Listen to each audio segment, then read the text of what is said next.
Don't look at me like that. Clara's voice didn't shake. It cut. I know what you see. I've seen it on every face in every town for 5 years. So, before you make your decision, before you say a single word, you should know what's under this veil. She lifted it herself. The scar. The silence. The whole town of Red Hollow holding its breath. She waited for the disgust, for the pity, for him to step back. Ethan Walker stepped forward. I wasn't looking at your face, he said quietly. I was looking at the woman brave enough to show it. If this story already lives in your chest, subscribe. Follow Clara and Ethan all the way to the end and drop a comment with the city you're watching from. I want to see how far this story travels. The stagecoach was 40 minutes late. Ethan Walker knew because he had checked his pocket watch 11 times. He was not a nervous man by nature. 30 years of ranching had burned most nervousness out of him, the way the Arizona sun burned everything else slowly, completely without apology. He had survived droughts and cattle sickness, and a winter that killed 17 of his best horses. He had buried his wife on a Tuesday morning and gone back to work by Thursday because the cattle still needed feeding, and grief he had learned did not pause for anything. But standing outside the Red Hollow post office with a hand-painted sign that read, C. Bennett, in letters he had practiced 3 times, before getting right, Ethan Walker was nervous. Not because he was afraid of the woman coming, because he was afraid of himself. Afraid that he had made a promise he didn't know how to keep. Afraid that whoever stepped off that coach would look at him. Really. Look at him, the creased face, the calloused hands, the silence he wore like a second coat, and decide the advertisement had been misleading. Rancher, 40, honest, quiet, looking for a partner, not a prize. He had written those words himself, crossed out 4 drafts before settling on them. He meant every syllable, but meaning something and living it were 2 different things, and Ethan Walker had spent enough years alone to know that good intentions didn't automatically make a man easy to live beside. She's coming, said a voice to his left. That was Deputy Russ Calloway, 23 years old, too curious for his own good, leaning against the post office wall with his thumbs hooked in his belt like he was watching a show. I know she's coming, Ethan said. That's why I'm standing here. You nervous? No. Your jaw's doing that thing it does when you're nervous. Ethan didn't answer that.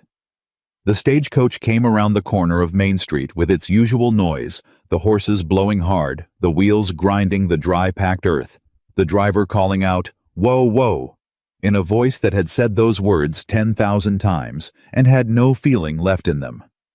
It stopped. The door opened, and the whole town of Red Hollow held its breath. She came out last. 2 men stepped off first, both traveling through to Tucson, neither paying much attention to the crowd. Then a woman with a baby, who was greeted by a man Ethan recognized as the new school teacher's husband.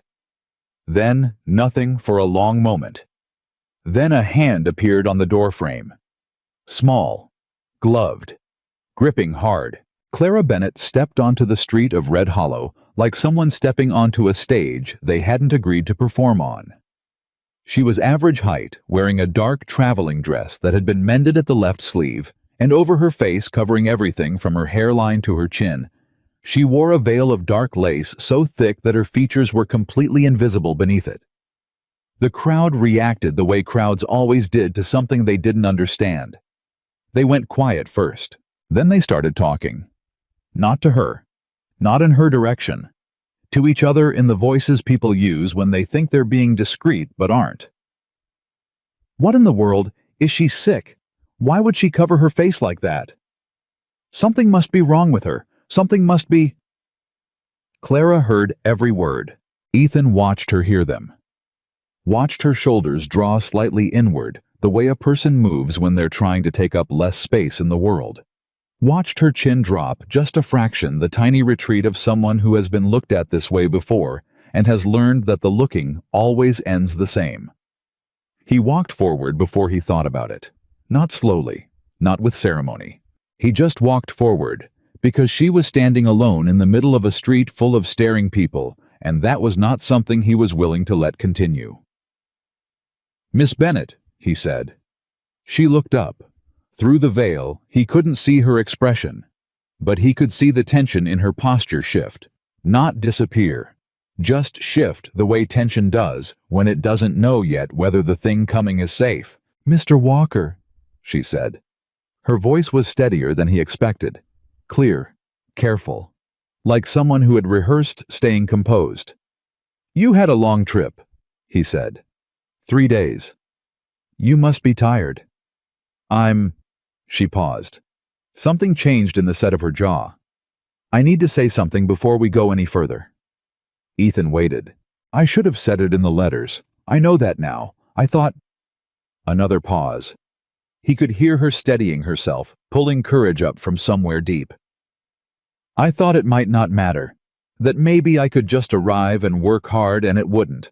But I can hear them talking, and I think you should know before you decide." "Know what?" he said, though he was beginning to understand.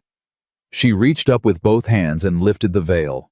The crowd went very quiet. Ethan looked at her face, saw the scar that ran from her left temple across her cheekbone, white and raised and permanent. Saw the eyes above it, dark brown, exhausted, waiting to be dismissed. "I'm not beautiful," she said. Her voice barely carried. "I thought you should know before you decide anything." He heard someone in the crowd murmur something. He didn't look to find out who. He picked up her traveling bag from beside the stagecoach step. "You're everything I need," he said. Then he looked at her directly so there would be no confusion about whether he meant it. "Let's go home." She didn't speak for the first mile. Neither did he. Ethan had learned long ago that silence after something hard wasn't rudeness. It was just people taking time to find their footing. He drove the wagon and let the land do what it always did, opened up around them wide and honest. The kind of space that reminded you how small most problems were against the horizon. It was Clara who finally spoke. "You don't have to do this," she said. "Do what? Pretend it doesn't matter." Ethan thought about that for a moment. "I'm not pretending anything. You saw my face." "I did. And it matches what I saw in your letters," he said. "Somebody with more sense than fear who's been treated badly enough that they expect more of the same." He kept his eyes on the road. "I'm not more of the same, Miss Bennett. That's all I can tell you right now. The rest you'll have to decide for yourself." She was quiet again. Then, "My name is Clara." "I know," he said. "Mine's Ethan. And I don't make promises I can't keep, Clara. So I'm going to ask you to give me the chance to show you what I mean before you make up your mind about what kind of man I am." She looked at him for a long moment. He felt it without turning his head. "All right," she said finally. "That's fair." It was the quietest agreement he'd ever made. It felt somehow like the most important one. Lone Star Valley Ranch appeared around the bend of a dry creek just as the sun began its long afternoon slide toward the western ridgeline. Clara saw it and didn't say anything immediately, which Ethan had learned to read as the good kind of quiet, the quiet of someone who was looking carefully rather than judging quickly. The main house was not grand. 2 stories wood-framed with a porch that ran the full front length and a roof that had been repaired in sections over many years, each section slightly different from the last. The barn behind it was larger than the house. There were 3 outbuildings, a working well, a kitchen garden that had gone slightly wild on the left side where someone had stopped keeping up with it. His wife's side, Margaret, had kept that garden like it was her 3rd child. After she died, Ethan had maintained the practical half the vegetables, the herbs she used for cooking, and let the decorative part go because he didn't know what she had planted or why, and it felt dishonest to pretend he did. "It needs work," he said. Not an apology, just honesty. "Most things worth having do," Clara said. He looked at her. She was looking at the garden. He decided not to say anything about that, but he stored it away the way she had responded, the matter-of-fact quality of it, like someone who had stopped expecting things to be easy. He helped her down from the wagon. She accepted his hand briefly, then released it quickly, not rudely, but with the carefulness of someone who didn't assume touch was welcome. He showed her the house. The front room, the kitchen, the sleeping quarters upstairs. He had cleaned everything the week before, with a thoroughness that embarrassed him slightly when he thought about it later. He had even put a small vase of wildflowers on the kitchen table, then removed it because it seemed presumptuous, then put it back again because the table looked bare without it. The vase was still there. Clara saw it and didn't comment on it, but her hand brushed the edge of the table as she walked past it in a way that told him she had noticed. "The room at the end of the hall is yours," he said. "You'll have privacy. That's a promise." She turned to look at him. Something in her expression shifted, something careful measuring. "Thank you," she said, "for that." "It's your home," he said simply. "You have the right to feel safe in it." She looked away quickly. Then, and Ethan had the sense that something small but significant had just shifted between them, the way the air shifts before weather. He went back out to see to the horses and gave her the evening to herself. She was awake before he was the next morning. He came downstairs to find the kitchen already warm, coffee already made, and Clara standing at the stove with her back to him, still in her traveling dress, her hair pinned up simply. The veil was not on her face. He noticed that without remarking on it. "You didn't have to do this," he said. She turned and looked at him directly, unflinching. It was the first time he'd seen her face clearly in morning light. The scar was exactly what it was, permanent, significant, unmistakable. And her eyes above it were the kind of dark brown that looked like they'd seen more than their fair share of the world's less generous behavior. "I know I didn't have to," she said. "I wanted something to do." "How'd you sleep?" "Better than I expected." "That's something." "The room is quiet," she said. "I'm not used to quiet." He poured himself coffee and sat down at the table. "Where were you before this?" "Wichita last. Before that, Abilene." "Long way from home." "This is home now," she said. Not warmly, not coldly, just factually, like someone updating a record. He looked at her over the coffee cup. "You can make it whatever you want," he said. "That's not me being polite. This place needs someone who gives a damn about it, and I've been too deep inside my own head for too long to do it justice." She set a plate of eggs and biscuits in front of him. Then she sat across from him at the table, not at the far end, not standing at the stove but across from him, like they had always eaten this way, and she said, "Tell me about this ranch, what it needs, what it's missing." And Ethan Walker, who had not sat across a breakfast table from another person in 4 years, told her.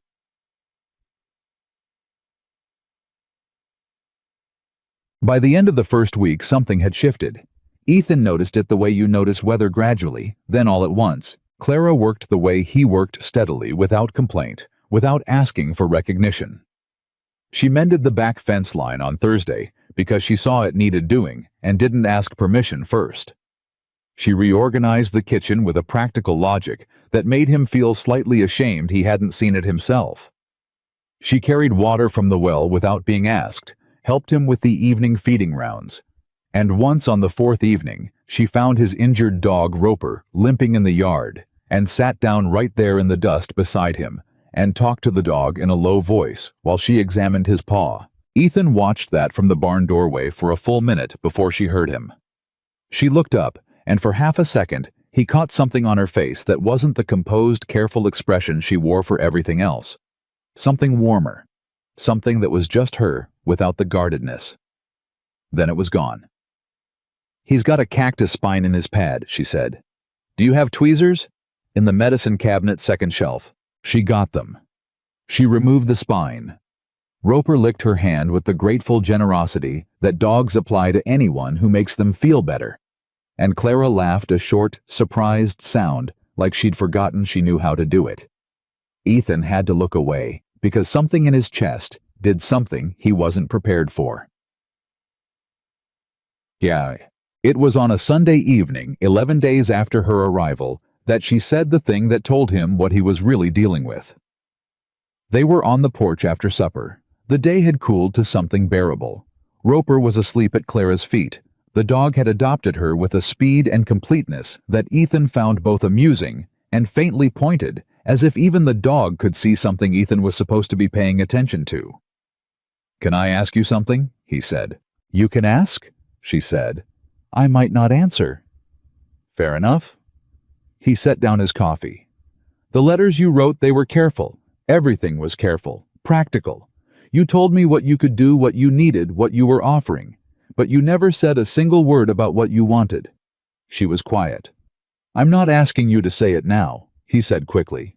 I noticed it." "What do you want me to say?" "Nothing you're not ready to say. That's the whole point." He looked out at the dark settling over the land. "I just wanted you to know I noticed that there's more to you than what you offered in those letters. And I'm not in any hurry. This isn't a transaction with a deadline."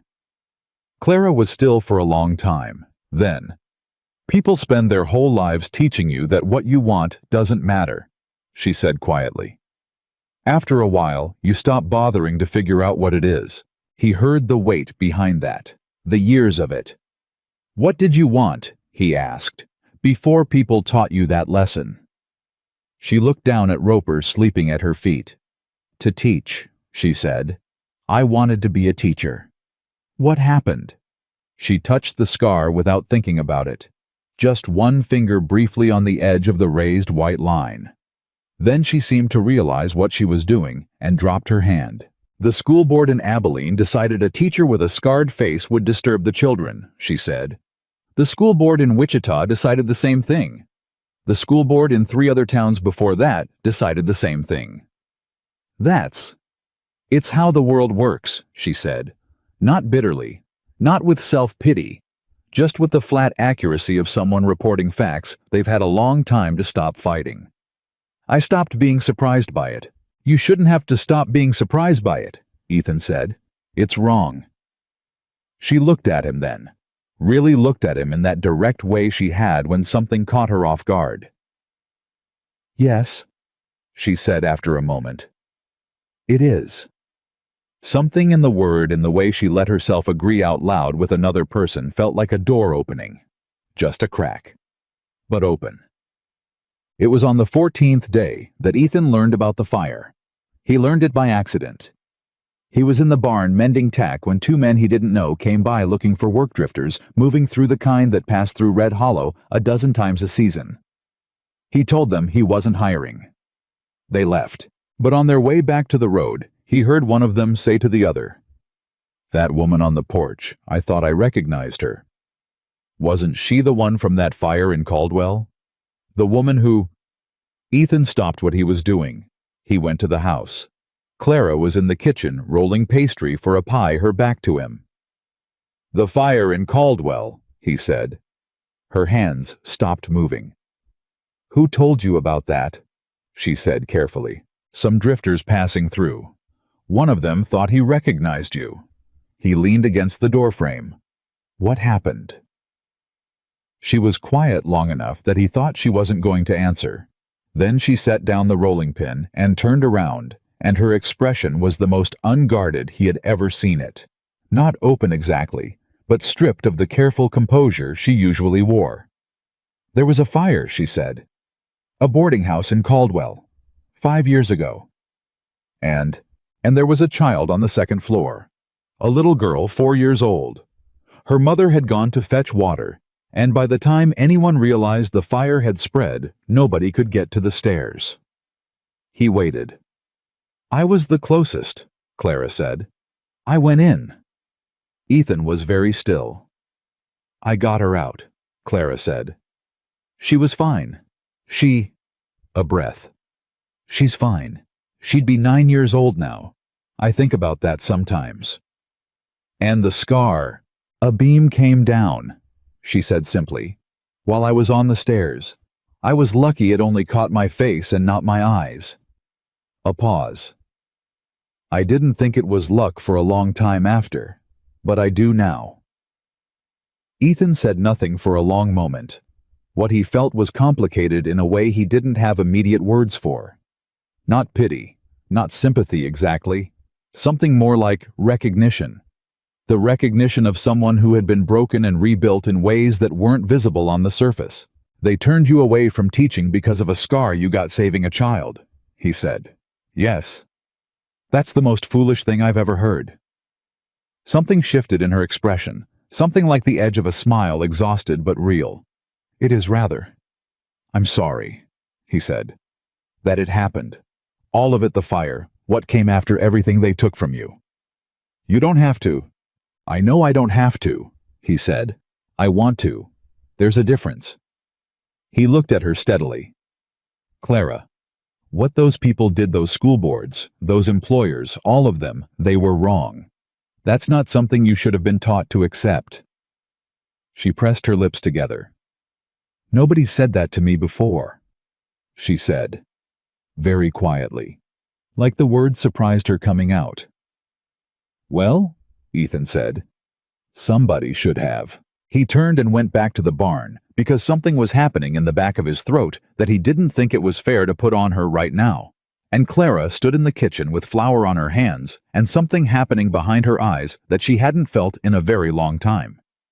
The strange, unfamiliar, slightly terrifying feeling of being believed.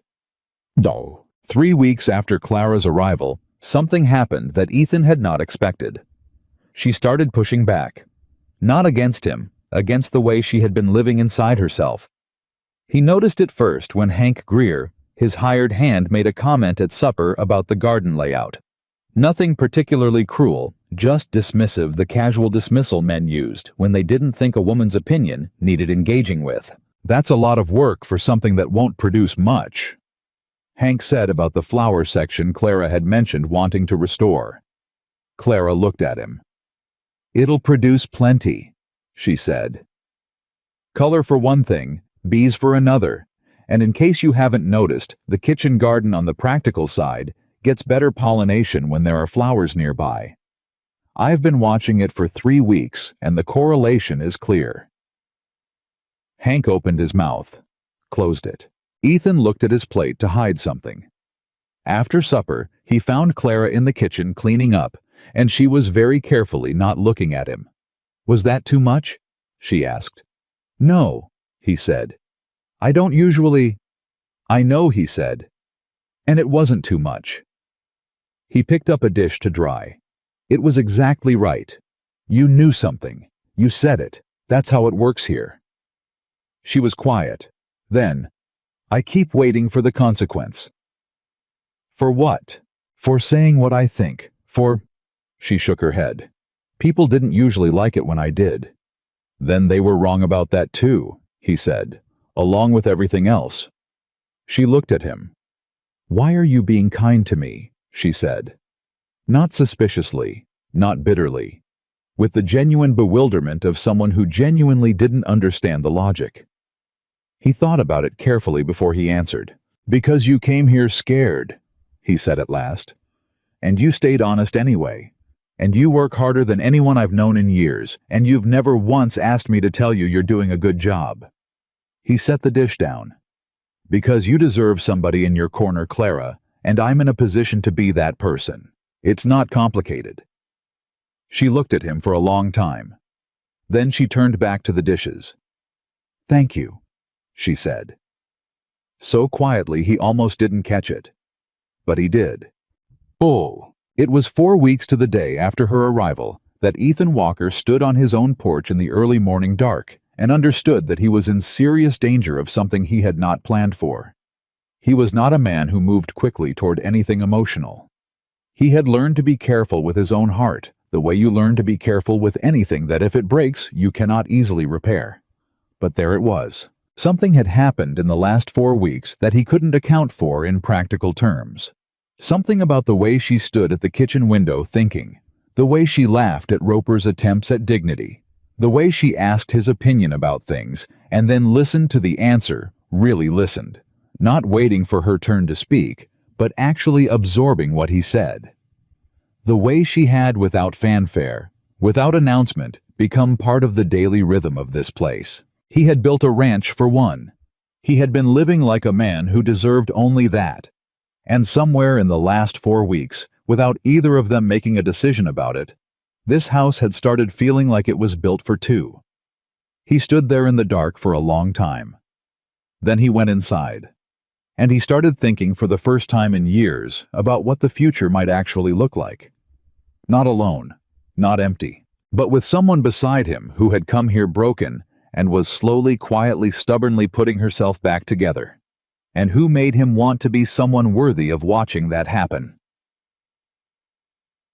The letter arrived on a Thursday. It came addressed to Ethan in handwriting he didn't recognize, postmarked from Wichita. He opened it at the kitchen table after supper. Clara reading at the other end, Roper asleep between them on the floor. He read it. He read it again. Then he set it down very carefully. "What is it?" Clara asked without looking up from her book. He told her. It was from a man named Virgil Oates, a land broker. The letter was polite, even friendly, in that particular way that letters from predatory men are friendly when they want something. The letter informed Ethan that there was a legal question about the deed to Lone Star Valley Ranch. A question regarding the boundary survey from 1873. A question that, if unresolved, could potentially affect the ranch's status as private property. The letter helpfully offered Oates's services in resolving this question. For a fee, of course. Clara had gone very still. "That's not a legal question," she said quietly. "That's a threat." Ethan looked at her. "You know something about this kind of thing," he said. "Not a question." She set her book down. In Abilene, a man named Garrett did something similar to 3 ranchers east of town. He manufactured a boundary dispute out of an old survey error, then offered to make it go away. 2 of the ranchers paid, the 3rd didn't. A pause. The 3rd lost his land. How?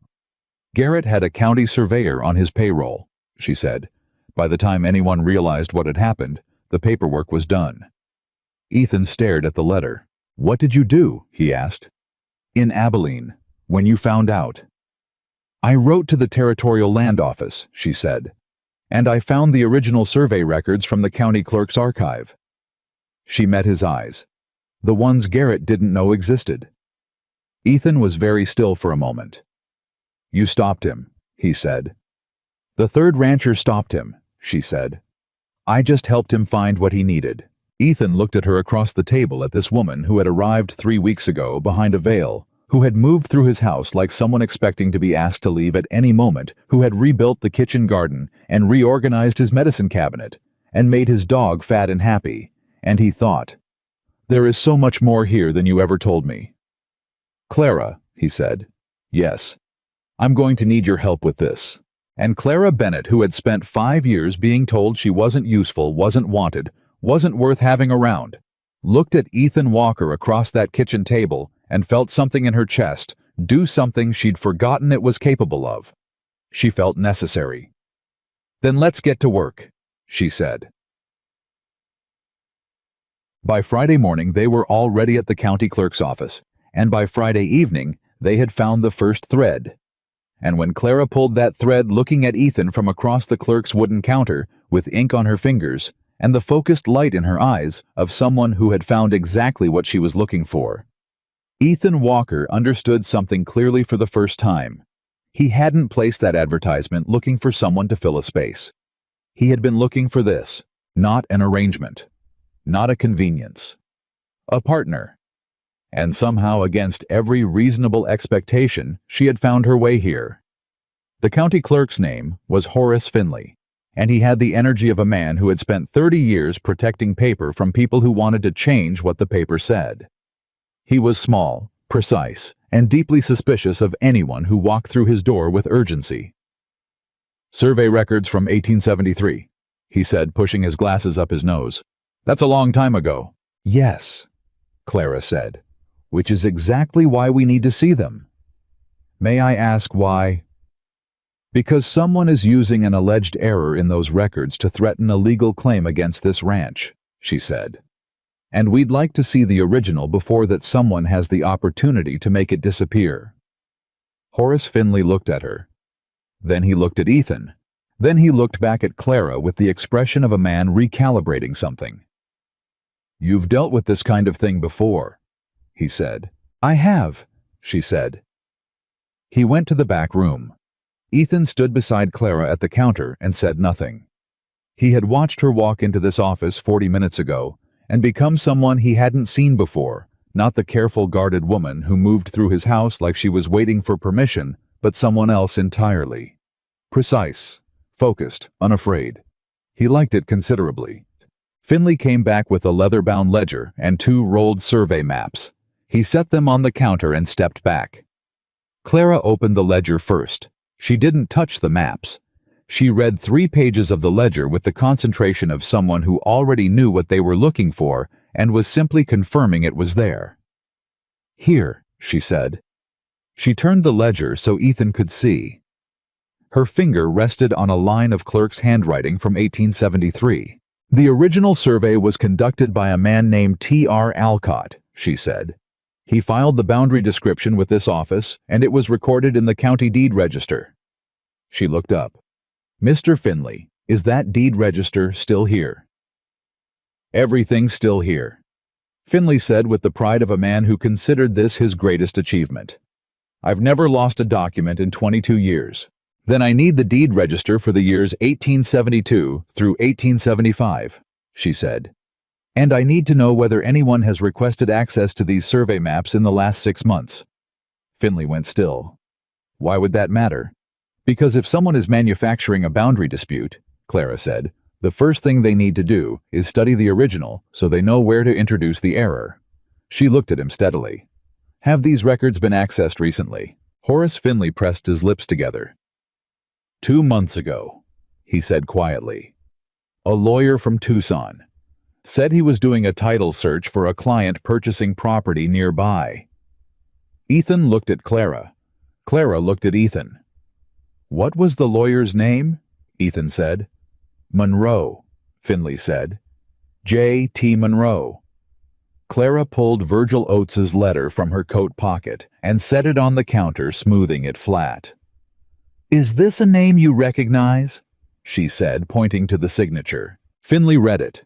Something moved across his face. Oates, he said. Virgil Oates was in here 6 weeks ago asking about general land holdings in this county. He looked up. He said he was a land investor. He's not a land investor, Clara said. He's a land thief. And he has a lawyer named Monroe who studies original records, so he knows exactly where to introduce a falsified amendment. She began copying information from the ledger in a small notebook she produced from her coat. We're going to need copies of these records, Mr. Finley. Official copies stamped by your office. I can do that, Finley said. It'll take until tomorrow. Then we'll be back tomorrow, Clara said. She closed her notebook, picked up her coat, and turned toward the door. Then she paused and looked back at Finley. Don't let anyone else access these records until we return, she said. Anyone. If someone requests them, you've misplaced them temporarily for routine inventory. Can you do that? Horace.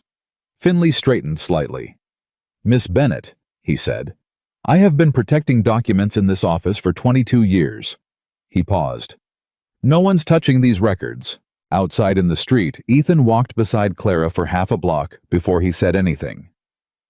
How did you know to ask about recent access? He said. Because that's what Garrett's lawyer did in Abilene, she said. You can't falsify a boundary description unless you know the exact language of the original. You have to study it first. If Monroe studied these records 2 months ago and Oates's letter arrived last week, the timeline fits. She looked up. They're in the early stage. They haven't filed anything yet. Which means we have time. Which means we have a small amount of time, she corrected. There's a difference. He looked at her sideways. You're different in there than you are at the ranch. She glanced at him. Something flickered. Is that a problem? No, he said. It's just I'm not sure which version surprised me more.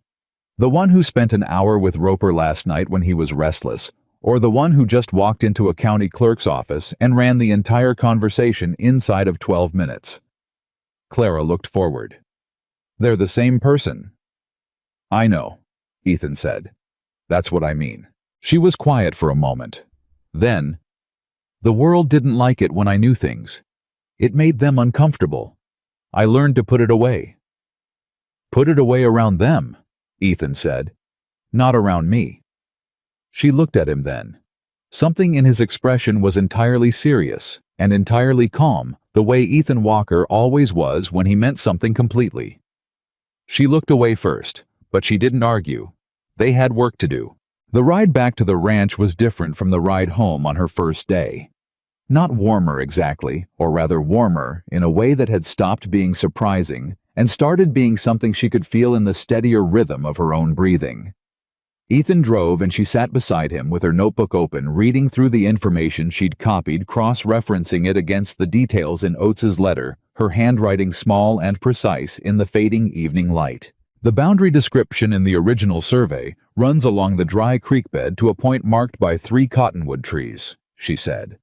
If those trees no longer exist, or if someone argues they were on the other side of the creek shifted, Ethan said.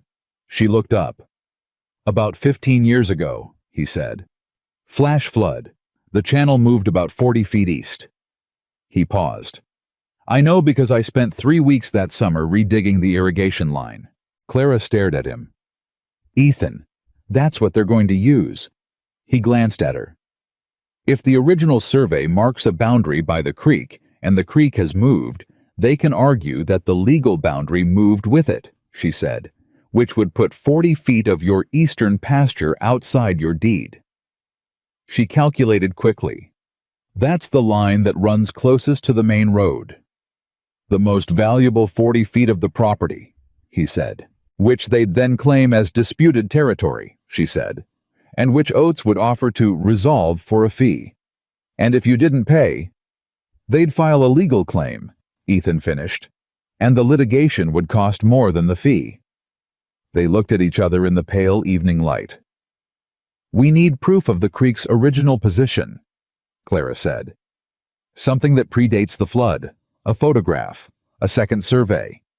Anything that establishes where the channel ran in 1873. Margaret kept records, Ethan said quietly. Everything about this land. She was methodical that way. I've got boxes of her papers in the back bedroom. He paused. I never went through them. He said it simply, without drama. But Clara heard what was underneath it, the quiet weight of 4 years of leaving something untouched, because touching it meant something he hadn't been ready for. We'll look through them tonight, she said. Her voice was even and practical, because that was what he needed right now, not acknowledgement of the weight, but someone willing to carry it with him. He nodded once. They drove the rest of the way home in silence. But it was a different kind of silence than before. Not empty, not careful. The silence of 2 people who were both thinking about the same problem and who had stopped being cautious about the fact that they were doing it together. Margaret Walker's papers were in 3 wooden boxes stacked in the corner of the back bedroom under a canvas cover. Ethan brought them downstairs without a word. He set them on the kitchen table. He stood looking at them for a moment, not long, just a moment, with an expression that Clara had the sense of understanding without being able to fully name. You don't have to stay for this part, she said. Yes, I do, he said, and sat down. They worked for 3 hours. Margaret Walker, it turned out, had kept records the way some people keep promises, thoroughly with care, with the sense that details mattered, because the people depending on them mattered. There were receipts, ledgers, letters from neighboring ranchers, a correspondence with the county irrigation board, and in the second box near the bottom, folded carefully inside a piece of oilcloth, a hand-drawn property map. The map had a date, March 1874. It showed the eastern boundary of Lone Star Valley Ranch in careful, precise lines. And it showed the creek. In 1874, the creek ran 40 feet west of where it ran today. Clara spread the map on the table and weighted the corners with Ethan's coffee cup and a candle holder. That's it, she said. That's what we need. Ethan stared at the map, at his wife's handwriting in the corner, neat and deliberate with the date and the notation, Property Boundary Verified, EW concurs. She always thought someone might need this someday, he said. Not to Clara particularly. More to the room, to the air. She used to say you can't protect something you haven't documented. She was right, Clara said quietly. A long pause. She would have liked you, Ethan said. Clara looked up. His expression was honest and unguarded in the way it got sometimes at the end of long evenings when he was too tired to maintain his usual reserve. I mean that, he said. She valued people who didn't perform, who were just what they were. He looked at the map. She would have put you in charge of something important within a week. Clara looked down at the map. She didn't know what to do with that. Not because it was unwelcome, because it was the opposite, because it landed somewhere in her chest with a warmth she didn't have practice receiving. We should make a copy of this tonight, she said, and get the original somewhere safe. Agreed, he said. He didn't push it further. He just reached for a blank sheet of paper and handed her the pen. That was another thing about him she was realizing. He knew when to let something be. It was not a common skill. The next morning, Ethan rode into town alone. He told Clara he needed to pick up the copies from Finley and make one additional stop, and he asked her to stay at the ranch. He didn't tell her why for the additional stop. He went to see Caleb Horn. Caleb Horn was Red Hollow's only attorney, a man in his late 50s who had spent 30 years handling Will's property disputes and the occasional criminal matter, and who had a reputation for being slow to act, but impossible to outsmart. Ethan walked into his office at 9:30 and put Oates's letter, the copies of the 1873 survey, and the copy of Margaret's 1874 property map on Caleb's desk. He said, "Someone's trying to take my land. I need to know my options." Caleb read everything. He took 20 minutes. He set the papers down. "Who is this man Oates?" he said. "Land broker," Ethan said. "Running a scheme. My Clara has seen it done before in Abilene. Man named Garrett." Caleb's eyes sharpened. "I know about Garrett. He tried something similar in Pima County 3 years back. Territorial court shut him down, but it took 2 years. I don't have 2 years. Then you need to file a preemptive quiet title action, Caleb said. You go to the court first before Oates files anything. You present the original survey and the 1874 map, and you ask the court to affirm the boundary as legally established. Once that's on record, any claim Oates files is dead on arrival." He looked at Ethan. "It costs money." "How much?" Caleb told him. Ethan was quiet for a moment. It was not a small amount. "How long does it take?" he said. 6 to 8 weeks if we file Monday," Caleb said. "But here's the thing. Ethan, we need those originals in the hands of this court before Monroe, or whoever Oates has working for him, makes any kind of amendment filing. If they file first." "Clara said we have a small amount of time," Ethan said. "Your Clara is right." Caleb tapped the map. "Where did this come from?" "My wife kept it," Ethan said. 4 years ago." Caleb looked at him. Something in his expression shifted. Margaret knew about this kind of thing. "She knew about this land," Ethan said. "She documented everything." Caleb shook his head slowly. "She saved you. She saved this ranch." A pause. "You know that—" Ethan looked at the copy of Margaret's handwriting, at the careful lines of the map, the deliberate notation in the corner. "Yes," he said. "I know that." He rode home thinkings about 2 women. The one who had mapped this land because she understood that love sometimes means building something that protects the people who come after you, and the one who had opened those boxes without flinching and spent 3 hours at his kitchen table finding what someone else had been wise enough to leave behind. He didn't know exactly what to call what was happening with Clara. He knew it was real, and he knew it scared him considerably less than it would have 6 weeks ago. When he got back to the ranch, he found something unexpected. Hank Greer was standing in the yard with his hat in his hands, and Clara was standing 10 feet from him with her arms crossed, and an expression Ethan had never seen on her face before. Not angry exactly, but the opposite of afraid. "What's going on?" Ethan said, dismounting. Clara looked at him. Mr. Greer has informed me that he went to Caleb's office this morning to check whether the payroll records include an amount for room and board deducted from my wages. She paused. He was concerned that the ranch was carrying extra expense. Ethan looked at Hank. Hank had the grace to look uncomfortable. I just thought with everything and the legal situation. Clara is not ranch expense, Ethan said. Clara is my wife. Well, technically, Hank. Ethan's voice was quiet. He had discovered long ago that quiet worked better than loud. What happens on this ranch is my business. What happens in this house is between Clara and me.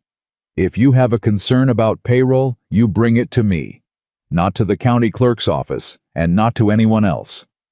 He looked at him steadily. Are we clear? Hank nodded. Quickly, he left. Ethan turned to Clara. She had uncrossed her arms.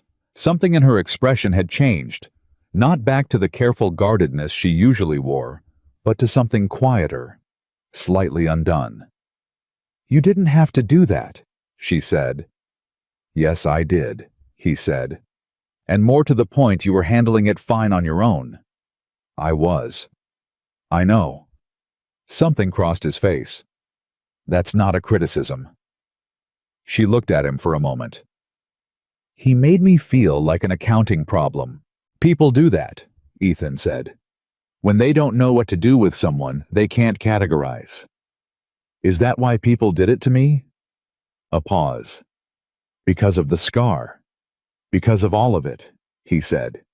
You don't fit the shape they expect, so they try to reduce you to a number. He met her eyes. You're not a number, Clara. She held his gaze. She didn't look away first this time. Caleb is filing Monday, he said. We have documentation. We have a case. He held up the papers. We might actually stop this. Something in her expression went from tense to steady. When do we take the originals in?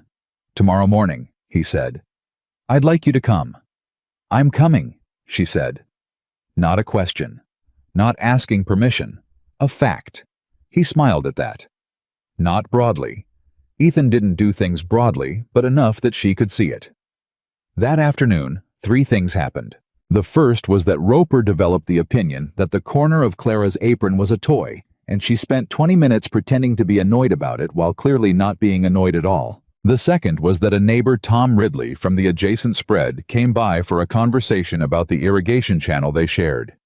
He was polite to Clara in the careful way that men who've been told something is coming are polite, a little too formal, a little too considered.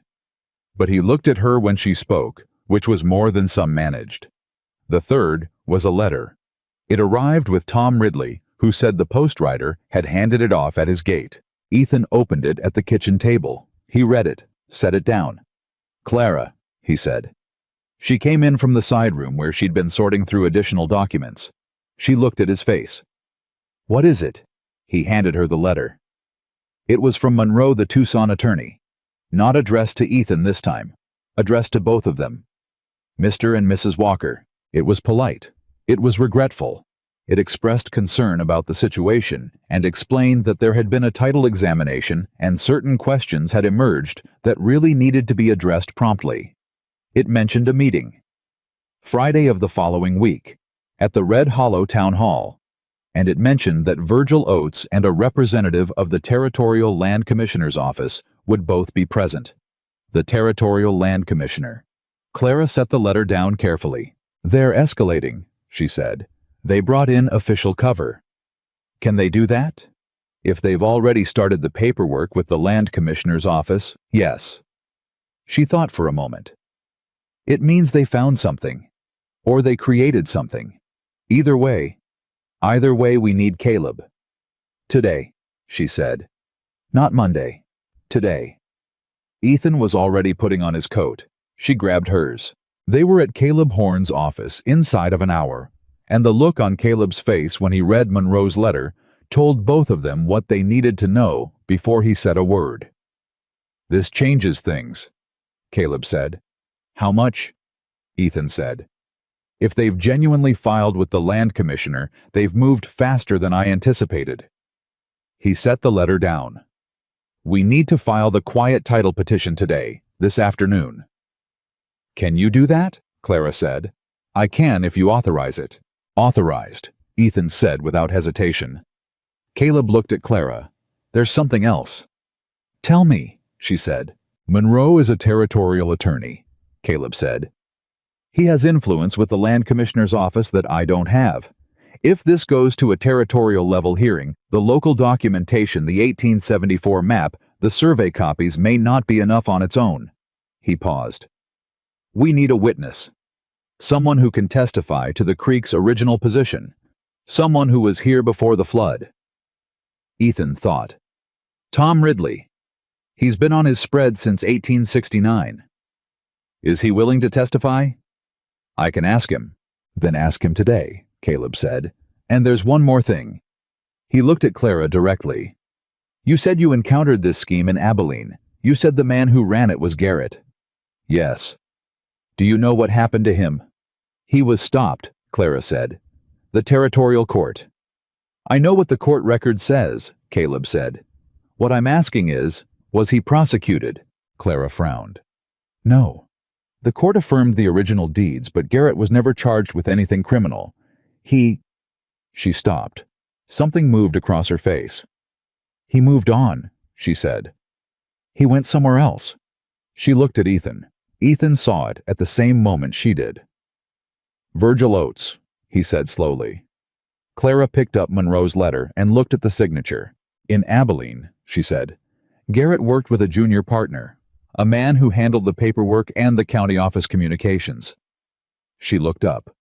His name wasn't Oates, but he was young, mid-20s. He would be early 30s now. The room was very quiet. The handwriting in this letter, she said. The way it's structured, the approach, the friendly offer first, then the escalation, then the official pressure. She set it down. It's the same pattern, Caleb. It's exactly the same. Caleb folded his hands on the desk.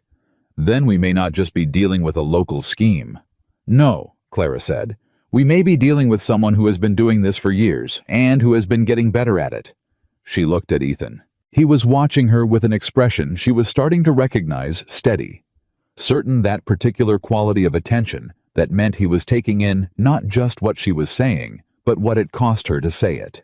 Seeing her fully in the way she had never learned to expect from anyone. It made her feel things she did not have immediate words for. What do we do? He said. We file today, she said. We get Tom Ridley, and we write to the sheriff in Abilene. She straightened. If Oates is Garrett's former partner, the Abilene sheriff may have records that connect them. Records that would make any claim Monroe files look like exactly what it is, a continuation of a documented fraud scheme. Caleb stared at her. Miss Bennett, he said, where have you been for the last 5 years? Clara looked at him. Being told I wasn't worth listening to, she said. Caleb had the decency to look affected by that. Well, he said, someone was wrong. Ethan said nothing, but his jaw did the thing it did when he was feeling something he wasn't ready to put into words yet. They filed the petition that afternoon. They rode to Tom Ridley's spread before dark, and Tom Ridley, who was not a man who needed much convincing when he understood that his own land rights might be next, agreed to testify before Ethan finished the second sentence. Clara drafted the letter to the Abilene sheriff at the kitchen table that night by lamplight, and Ethan read it over her shoulder, and at one point his hand rested briefly on the back of her chair, not touching her just there, and she didn't move away from it. When the letter was sealed and addressed, and the papers were stacked and documented, and the lamp was burning low, Ethan said, You know what you did today. She was organizing the papers, not looking up. We did it. Clara. Something in his voice made her stop. She looked up. You walked into that office today knowing more than any of us, he said. You kept your head when the letter arrived. You made the connection between Oates and Garrett when none of the rest of us would have. He looked at her steadily. You saved this ranch today, maybe as much as Margaret did when she made that map. Clara held his gaze. She could feel the truth of what he was saying in a way that wasn't comfortable exactly, because she hadn't learned yet how to receive truth that was good. She was better at deflecting it, better at saying it was nothing or anyone would have, or she was just doing what needed doing. She almost did all of that. Instead, she said, "Thank you." 2 words. Nothing decorated, nothing qualified, just the truth back at him. Ethan nodded. He stood up, put on his coat. "Get some sleep," he said. "We've got a long week ahead." He went upstairs. Clara sat at the kitchen table for a while longer. Roper came and put his head in her lap. She sat with her hand on his head and thought about what it felt like to be trusted, to be believed, to be needed for what she actually was, and not despite it. She had come here looking for a place to breathe. She hadn't expected to find one. She hadn't expected that finding it would change not just where she was, but who she was becoming. Somewhere outside, the wind moved across the land, and inside, for the first time in years, Clara Bennett was not afraid of what the next day would bring. The letter to the Abilene sheriff went out on Saturday morning. By Monday, Caleb Horn had filed the quiet title petition with the territorial court. By Tuesday, Tom Ridley had submitted a signed affidavit confirming the creek's original position, complete with his own hand-drawn notation that matched Margaret's 1874 map point for point. By Wednesday, Ethan had received written confirmation from the court that the petition had been accepted and assigned to a judge in Tucson. Clara put all of it in a folder, organized, dated, cross-referenced. Ethan watched her do it and didn't say anything. But there was something in the way he watched, a quietness that was different from his usual quietness, more deliberate, more aware, that she had started to recognize as the way Ethan Walker looked at things he valued. She was getting better at noticing that. She was not yet sure what to do with it. The week before the town hall meeting moved, the way weeks do, when something significant is approaching faster than it should, with the particular texture of time that makes you feel simultaneously underprepared and strangely calm. Clara spent it the way she spent everything now working. She reread every document they had. She thought through every angle of Monroe's approach. She wrote out a series of questions she anticipated the commissioner's representative might raise, and drafted answers to each of them with the precision of someone who had learned the hard way that improvisation in formal situations was a luxury you couldn't afford when you had no margin for error. Ethan found the list on the kitchen table Thursday evening. He read through it without a word, set it down, picked up his coffee. "You've thought of things Caleb hasn't," he said. "I've had more practice being underestimated," she said. "It teaches you to anticipate." He looked at her. "Is that what happened to you in the school board hearings?" She was quiet for a moment. She had not talked about the school board hearings in detail. She had offered the facts briefly, and he had not pushed. That was the thing about Ethan, he never pushed. He waited, and the waiting somehow made it easier to speak than any amount of pressing would have. "In Abilene, the board had 3 members, she said. 2 of them wouldn't look at me directly. The third one looked at me the whole time, but not at my face, at the scar. Just at the scar, like he was studying something unpleasant in a jar." She set down her pen. "They'd already decided before I walked in. The hearing was a formality." "Did you argue your case anyway?" "Yes." "Why, if you knew the outcome." She thought about that. "Because I had earned the right to make it," she said. "Because no matter what they decided, I wanted there to be a record that I had stood in front of them and told them they were wrong." A pause. "Even if the only person who ever knew it was me." Ethan set his coffee down. "Well," he said quietly, "now I know it too." She looked at him, and again that thing happened, that sensation of being received, of words landing somewhere instead of dissolving in the air, and she looked away first because she still didn't know how to hold that feeling steady for very long without it making her eyes do something she wasn't ready to explain. Friday arrived the way hard days always do. Suddenly. The town hall was already filling when Ethan and Clara arrived. Red Hollow was not a large town, but it had the quality that small towns have of showing up completely for anything that smells like confrontation. Half the ranchers in the county had come, some out of concern for their own land rights, some because Virgil Oates had sent similar feeler letters to 2 other property owners in the county and word had gotten around, and some Clara suspected simply because they wanted to see what happened when someone pushed back. She walked in without the veil. She had stopped wearing it at the ranch weeks ago. She had worn it into Red Hollow twice since her arrival, and both times the second glances and the whispers had made her feel like she was perpetually arriving all over again, perpetually waiting to be assessed and dismissed. Today, she decided she was done arriving. She walked into the town hall in a clean dark dress with her hair up and her folder of documents under her arm, and she walked beside Ethan, and if people stared at the scar on her face, she did not give them the satisfaction of noticing. Caleb Horn met them at the door. He looked slightly surprised, not by her face, but by something else, something in the way she carried herself. "You look ready," he said. "I am," she said. "What do we know about the commissioner's representative?" "His name is Alderson, regional deputy commissioner based out of Phoenix. He's not crooked as far as I can tell. He may genuinely believe this is a legitimate boundary dispute." Caleb lowered his voice. "Monroe is the dangerous one. Watch him. He's going to try to make the documentation question technical so that Alderson gets confused and defaults to the filing Monroe has already made." "I know," she said. "I'll handle the documentation." Caleb blinked. I'm the attorney of record Clara." "And you'll be excellent," she said. "But the documentation questions are going to come down to the specifics of the survey language and the creek displacement history, and I know those details better than anyone in this room." She looked at him steadily.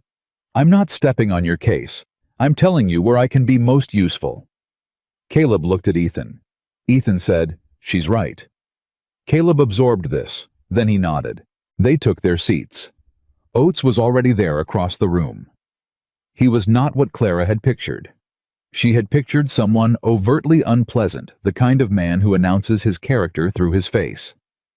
But Virgil Oates was neat and pleasant-looking, with the easy smile of someone who had practiced it until it felt natural. He was perhaps 32. Well-dressed. He nodded at Ethan with the friendliness of someone who genuinely wanted you to believe this was all a misunderstanding. Monroe was beside him. Taller. Older. The lawyer's posture upright and precise. Clara looked at Monroe and thought about Garrett. About a junior partner in Abilene, with careful handwriting, and an easy way with county clerks. She thought about the structural similarity of the letters, the escalation pattern, the way each approach was designed to make a man feel that fighting was more expensive than paying. She looked at Monroe's hands, the way he organized his papers, the small, precise movements of someone who had done this many times. She was almost certain. Deputy Commissioner Alderson called the meeting to order at 10:30. He was a compact man in his mid-50s, with a bureaucrat's caution and a genuine air of wanting to resolve something that had landed on his desk without much explanation. Monroe went first. He was good. Clara gave him that without hesitation. He laid out the boundary question, clearly cited the original survey, acknowledged the creek displacement, and made the argument smoothly, without obvious aggression, that the natural movement of the waterway had legally shifted the eastern boundary of Lone Star Valley Ranch, and that his client, as a prospective purchaser of the adjacent parcel, had a right to have the boundary correctly established before proceeding. Prospective purchaser. Clara noted that word. Oates had positioned himself as a buyer, not a speculator, a legitimate interested party, not a predator. She wrote one word in her notebook and underlined it. Adjacent. When Monroe finished, Alderson turned to Caleb. Caleb made their case methodically.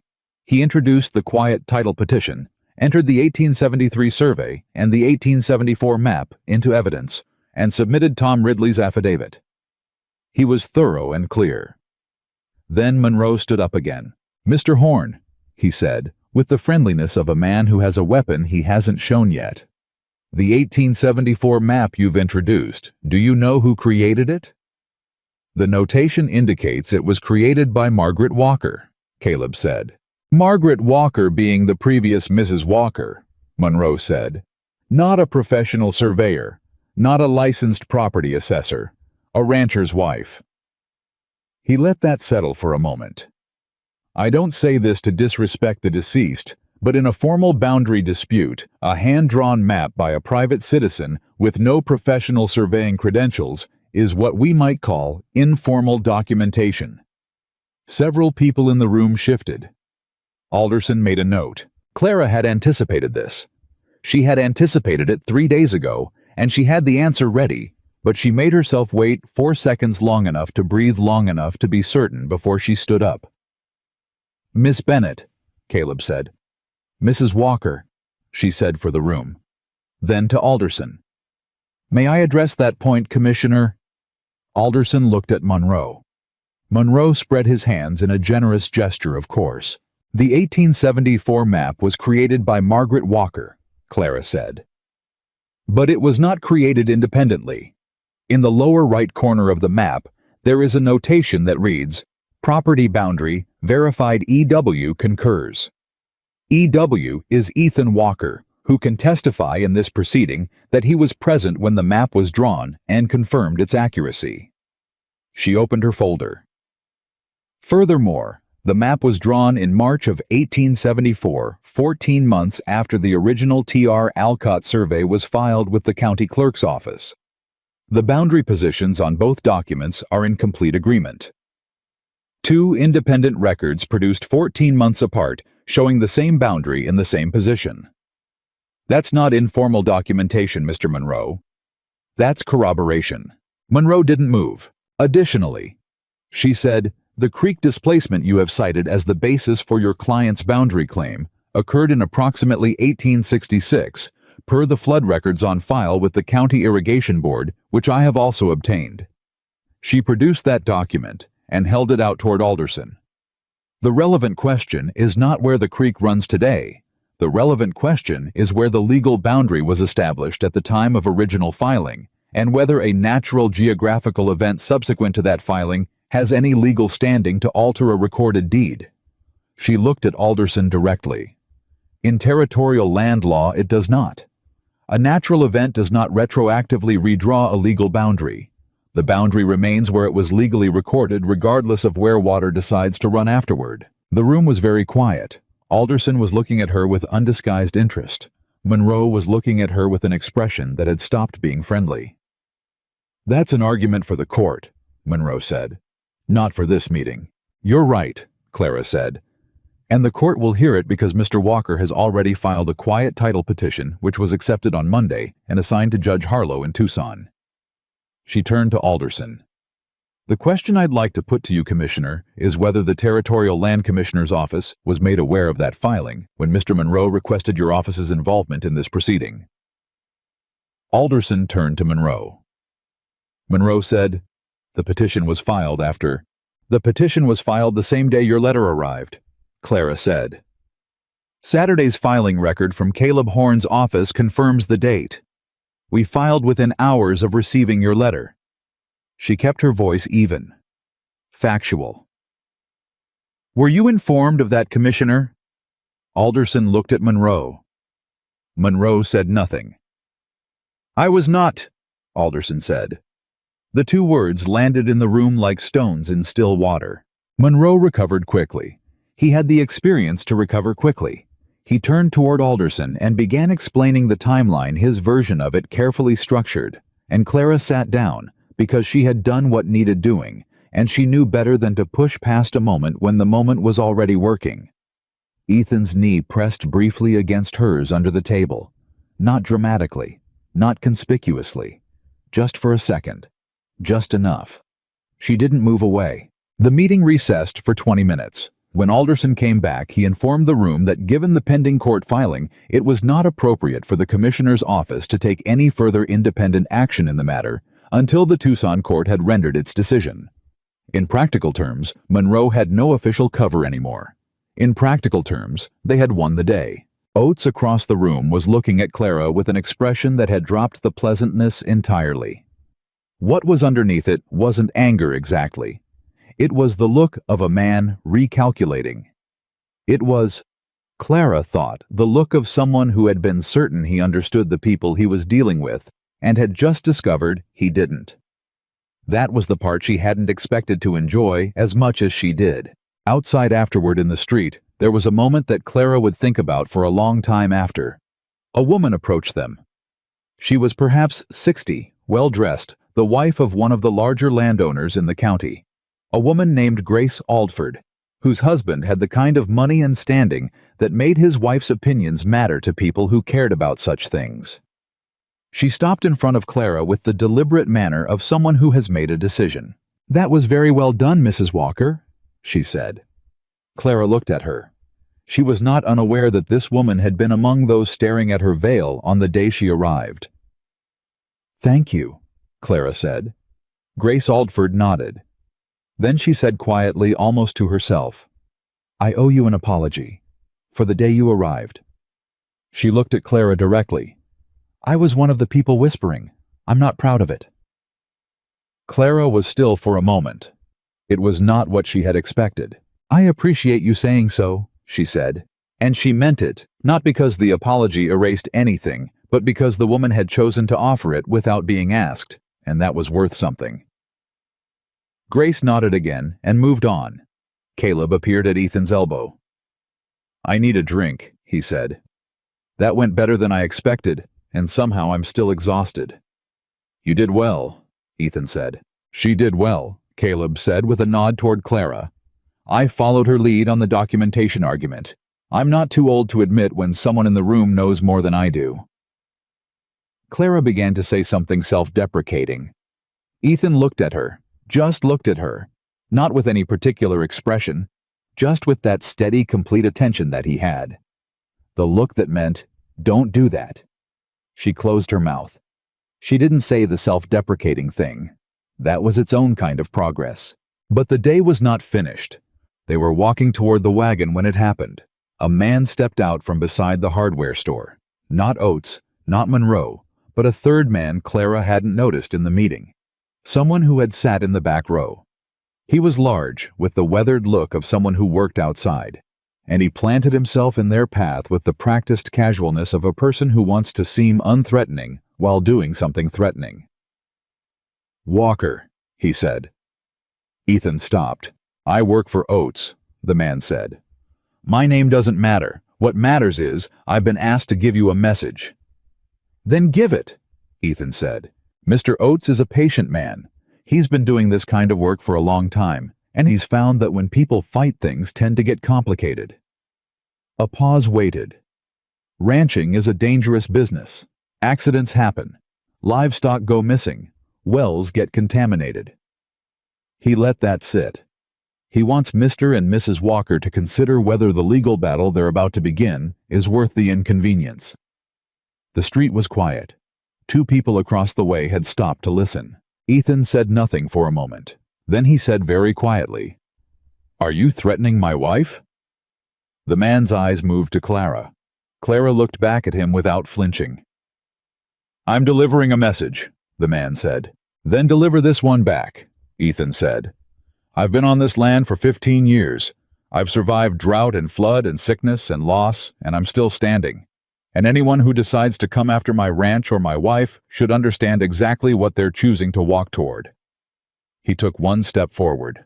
"We'll see him in court." The man looked at Clara one more time. Then he turned and walked away. Ethan turned to Clara. "Are you all right?" "Yes," she said. And it was true, which surprised her. She was not frightened exactly. She was alert. There was a difference. Was that supposed to scare us off? "Yes," he said. "Does it—" Ethan picked up her hand, not dramatically, not as a gesture for anyone watching, but as a simple fact, his hand around hers, and said no. She looked down at their joined hands. Then she looked up at him.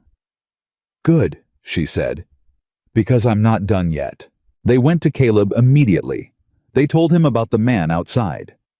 Caleb's expression went very still, then very focused, and he said 2 things. One, that it needed to be reported to the sheriff today, and 2, that it changed the nature of the case significantly. If Oates is making threats, he's frightened, Caleb said. People who are confident they'll win legally don't need to threaten. You scared him today. Clara scared him today, Ethan said. Clara was already writing. She had her notebook out and was documenting the encounter. The man's physical description, his exact words, the time, the location, the names of the two witnesses across the street, who had been close enough to hear. Witnesses, she said, not looking up. We need their statements today before they talk themselves out of it.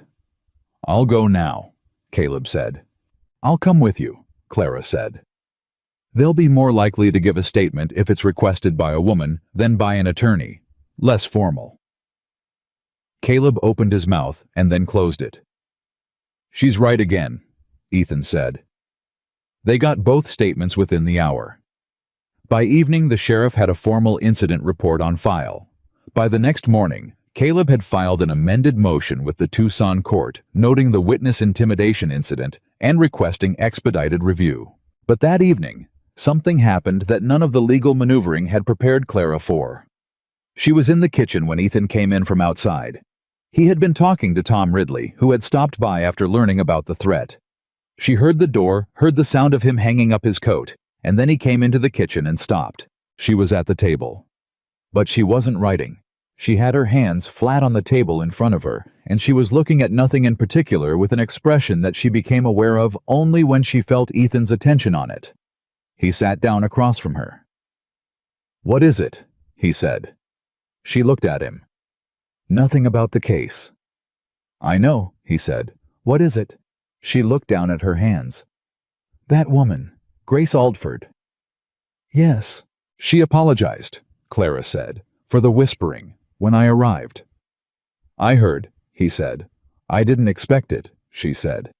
I had decided that this town was like all the other towns, that I was going to work and do what needed doing and not ask anyone to see me differently, that it was safer that way." A pause.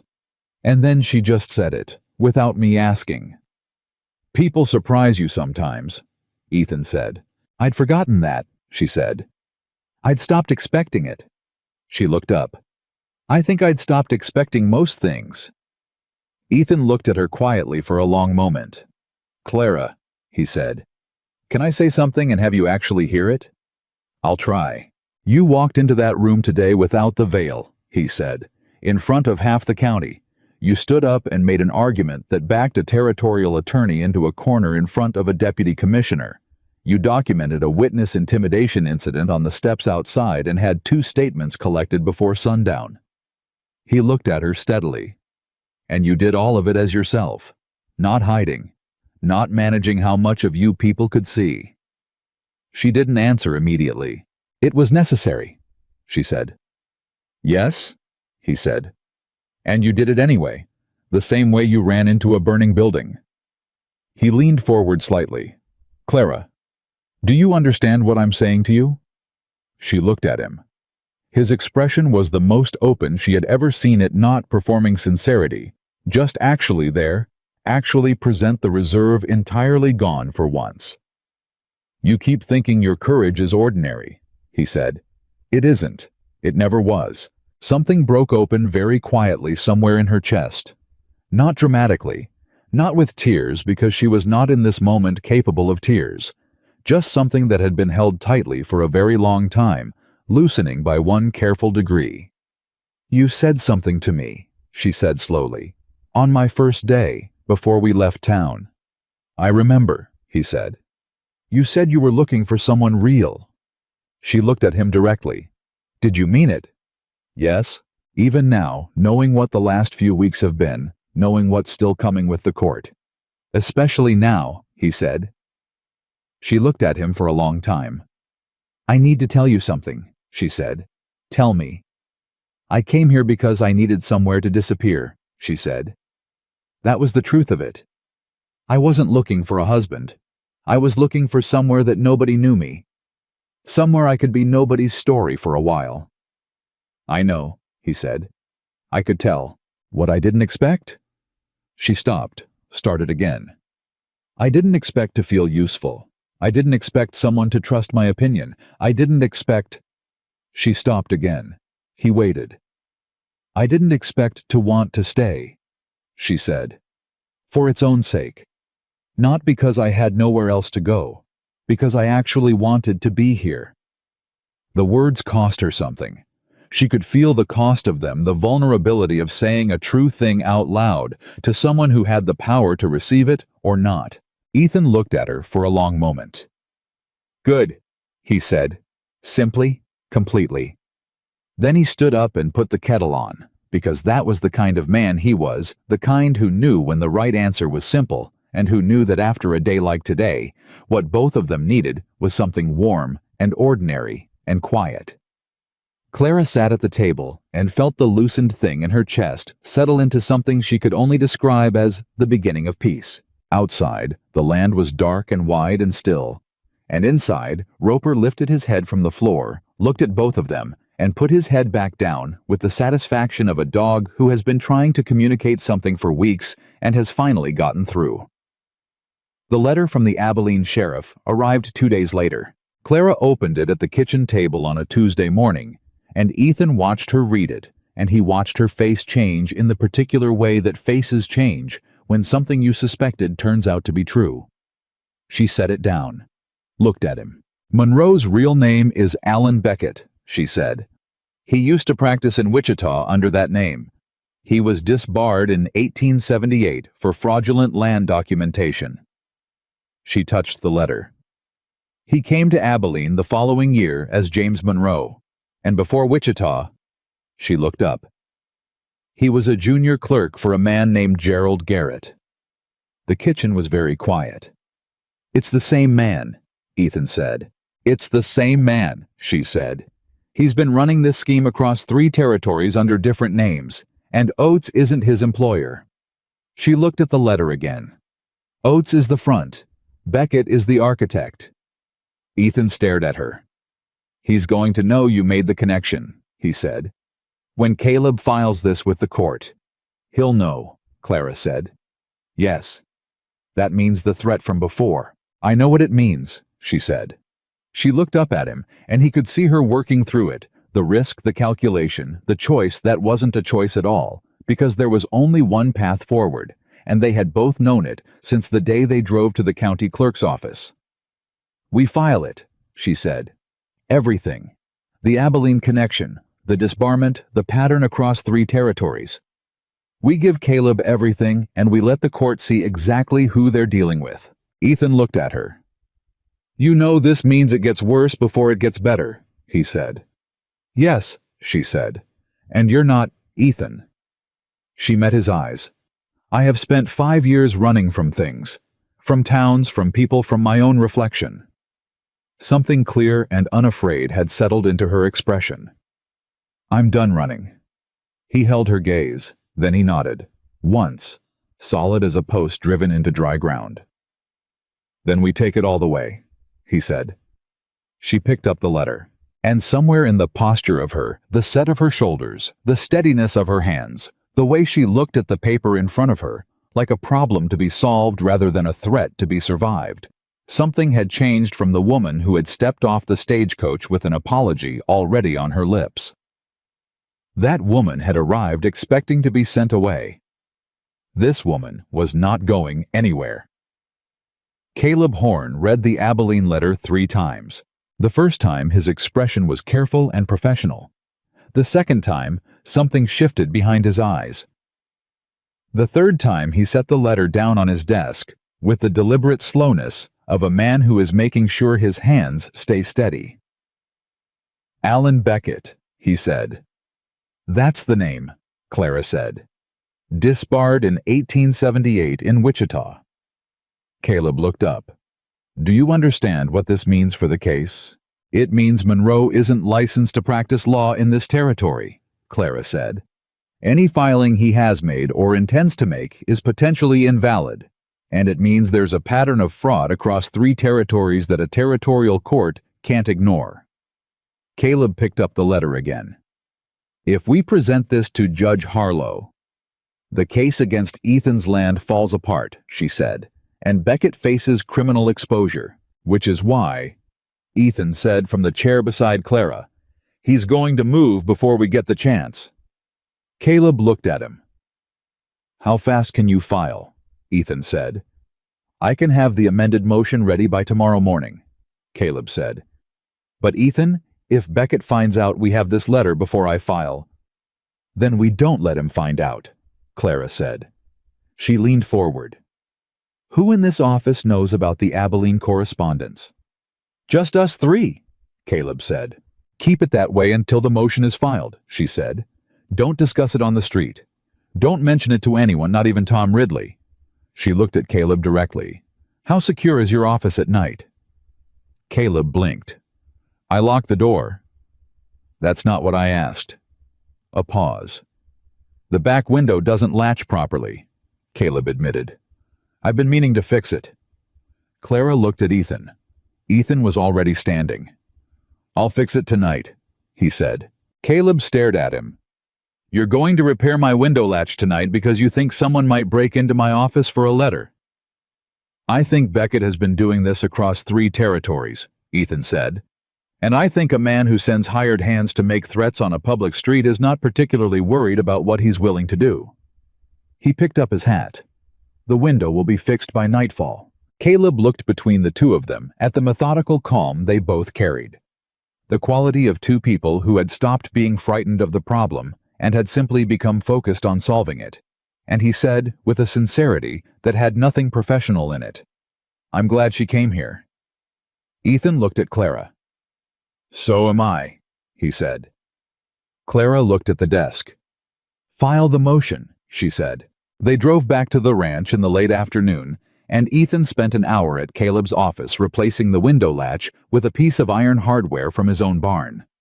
Clara spent that hour sitting across from Caleb going through every document in the case, making sure the amended motion contained nothing that could be disputed on procedural grounds.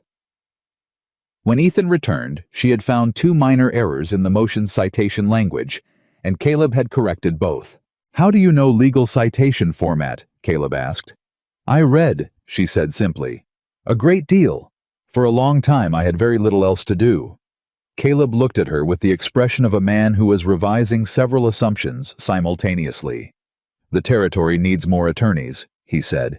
You're aware of that. Clara looked up from the papers. Something moved across her face, not quite a smile, but the outline of one, the shape where a smile had been a long time ago and was beginning to find its way back. I'll keep that in mind, she said. That night the ranch was quiet, in a way that felt different from the quietness of the previous weeks. Not the quiet of waiting, not the quiet of 2 people being careful around each other. Something that had settled. After supper, Ethan sat on the porch. Clara came out and sat beside him without asking which was new. She had stopped asking permission for ordinary things, had stopped treating the simple act of occupying space as something that required justification. He noticed. He didn't say anything about it. He just moved slightly to give her more room, which was its own kind of answer. What happens if the court takes longer than we expect? She said. Then we wait, he said. And we keep the ranch running. Beckett might escalate. He might, Ethan said. And we'll handle whatever he does. A pause. We've been handling things pretty well so far. She looked at him sideways. That's a generous assessment. It's an accurate one. He looked out at the dark. Clara, when I filed that marriage advertisement, I told myself I was looking for someone practical, someone who could work hard and build alongside me. That was the honest truth of it. He was quiet for a moment. What I didn't say because I hadn't admitted it to myself was that I was also looking for someone I could trust, someone I didn't have to perform for. He turned and looked at her. I don't perform for you. I haven't since about the 3rd day. She looked at him. Is that unusual for you?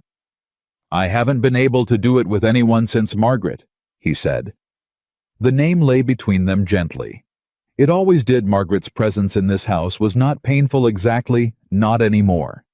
It was more like a permanent grace, the memory of someone who had built something good and had the wisdom to build it in a way that could outlast her. She would be glad, Clara said, that the map helped. Yes, Ethan said. She would. A long silence. Roper came out and pressed himself against Clara's leg, and she put her hand on his back without looking down. I used to think that the worst thing that had happened to me was the fire, Clara said. The scar. What it cost me. She paused. I think now that the worst thing was letting them convince me they were right. That I was diminished. That I deserved less. She was quiet for a moment. I believed it for a long time. I know, he said. I'm not sure when I stopped, she said. I don't think there was one moment. I think it was... She looked at her hands. I think it was a lot of small moments, you asking my opinion and actually listening. Hank in the garden, the way you looked at me in the county clerk's office. She paused. The way you looked at me just now. How am I looking at you just now? He said. She met his eyes. Like I'm someone worth looking at, she said. He held her gaze steadily. You are, he said. It was not elaborate. It was not performed. It was Ethan Walker who said exactly what he meant, and nothing extra. She looked away at the dark land, but she was different when she looked away than she had been when she looked at him. Something had settled that she hadn't known was still unsettled. They sat there for a long time. Then she said, Tell me about Margaret. Not her papers, not the map. Her. He looked at her. Are you sure? He said. Yes, she said. So he did. He talked for a long time, which was unusual for Ethan.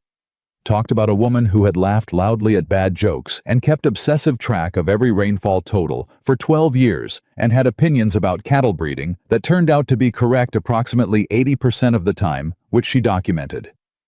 He talked about the way she could tell what kind of day he'd had before he said a word, and the way she insisted on reading aloud after supper from whatever book she was working through, and the way the house sounded for the first 6 months after she died, not silent exactly, but wrong. The way a song sounds when you take out a note that was carrying more than you realized. Clara listened without interrupting. When he stopped, she said, She sounds like someone who knew exactly how to be alive. Yes, he said. She did. I think... Clara paused. I think I'm only starting to figure that out. He looked at her. You're doing fine, he said. She almost deflected it. Almost. I'm trying, she said instead. He nodded. That was enough. They went inside at 10. At the bottom of the stairs, Clara stopped. She turned back. Ethan, she said. He looked at her. She crossed the distance between them, and she reached up, and she did something she hadn't done since the world had taught her that offering herself freely to another person's opinion ended in pain. She took his hand. Both of hers around his, one the way you hold something you've decided to trust. He looked down at her hands, then at her face. She didn't say anything else. She didn't need to. The gesture said, I'm choosing this. I'm choosing here. I'm choosing you. He turned his hand over and held hers back. Good night, Clara, he said. Good night, she said. She went upstairs, and Ethan Walker stood at the bottom of the stairs for a full minute before he moved because something had happened that he needed a moment to carry properly, something that felt like the future opening. The morning Caleb filed the amended motion, Red Hollow did not look like a town on the edge of something significant. But it was. Caleb filed at 9 in the morning. By 11, a copy had been forwarded by telegraph to the territorial court in Tucson. By noon, word had quietly reached someone in Beckett's network, not because anyone from their side had spoken, but because Beckett had clearly cultivated a source somewhere in the chain of information, and that source was faster than any of them had anticipated. The first indication came when Ethan's hired man Hank rode in from the eastern pasture at midday. His horse breathing hard to report that 3 fence posts along the boundary line had been pulled clean out of the ground. Not knocked down. Pulled out. Deliberately. Ethan didn't go to see it himself immediately. He looked at Clara first. She was already thinking. He's trying to create physical evidence of a disputed boundary, she said. If the fence posts are removed, the boundary looks ambiguous on the ground, even if the paperwork is clear. Can that affect the court case? Ethan said. If we document it correctly, it helps us, she said. It demonstrates interference. Get the sheriff. Get him out there before anything else is disturbed. Measurements, photographs if the sheriff has any equipment, witness statements from Hank.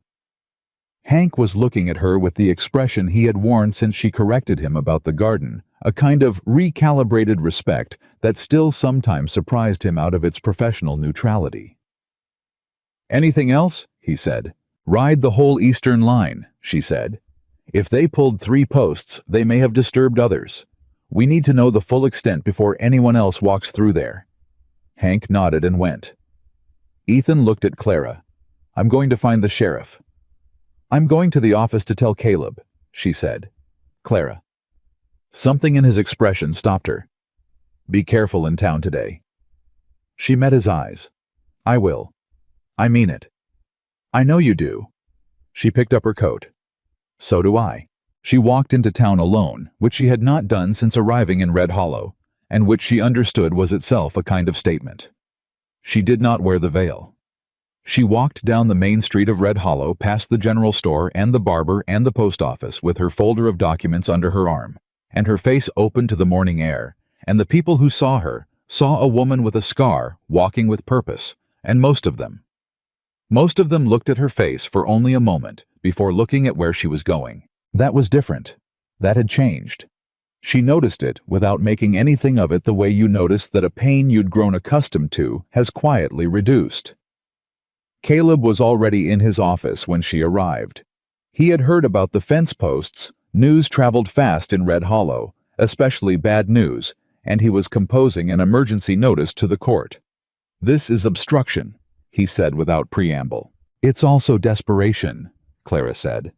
Beckett knows the Abilene letter changes everything. He's creating confusion because it's the only move he has left. The court needs to see this as a pattern, Caleb said. The threat on the street now physical interference with the property. If I can get this before Harlow as supplemental evidence. Write it today, Clara said. I'll check the citation language.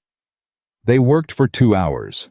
At one point, Caleb set down his pen and looked at her across the desk. Can I ask you something personal? He said. You can ask. When you arrived in Red Hollow, he said, I saw you that day from the courthouse steps. When you stepped off the coach. He paused, choosing words carefully. You looked like someone who had decided that being seen was the most dangerous thing in the world. Clara held his gaze. It was, she said, for a long time. What changed? She thought about Ethan at the kitchen table, asking why she always acted like she had to earn her place. She thought about his hand resting on the back of her chair while she wrote. She thought about last night, his hands around hers, the simplicity of it. Someone kept showing up, she said. Every day. Consistent. Without making a performance of it. She looked at the papers in front of her. It's hard to keep believing you're invisible when someone keeps seeing you. Caleb was quiet for a moment. He's a good man, he said. Ethan Walker. He's always been a good man. He just... A pause. He got very quiet after Margaret. We all worried he'd stay that way. He's still quiet, Clara said. That's different quiet, Caleb said. That's a man who's got something to be quiet about again. He picked up his pen. I'm glad you came to Red Hollow, Mrs. Walker. She looked at him. It was the second time in a week that someone had said that to her. The second time she hadn't known how to deflect it because it was offered without agenda, without the careful management of someone who wanted something in return. Just a plain statement of one person being glad that another person existed in their town. Thank you, she said, and meant it completely. The sheriff's report was filed by 3 in the afternoon. Hank's survey of the eastern boundary had found 5 posts, disturbed not 3, and had located a boot print near the creek bank that matched no one on the ranch. The sheriff, a deliberate man named Cody Marsh, who had been doing this work long enough to recognize the difference between ordinary vandalism and calculated provocation, had taken measurements and written everything down with the thoroughness of someone who understood that the paper would matter more than the ground eventually. Ethan was at the ranch when Clara returned. He was in the yard talking to Tom Ridley, who had come by after hearing about the fence posts, as neighbors do. He looked up when she rode in. She gave him the summary before she was off the horse. Caleb's supplemental filing the sheriff's report, the 5 posts instead of 3.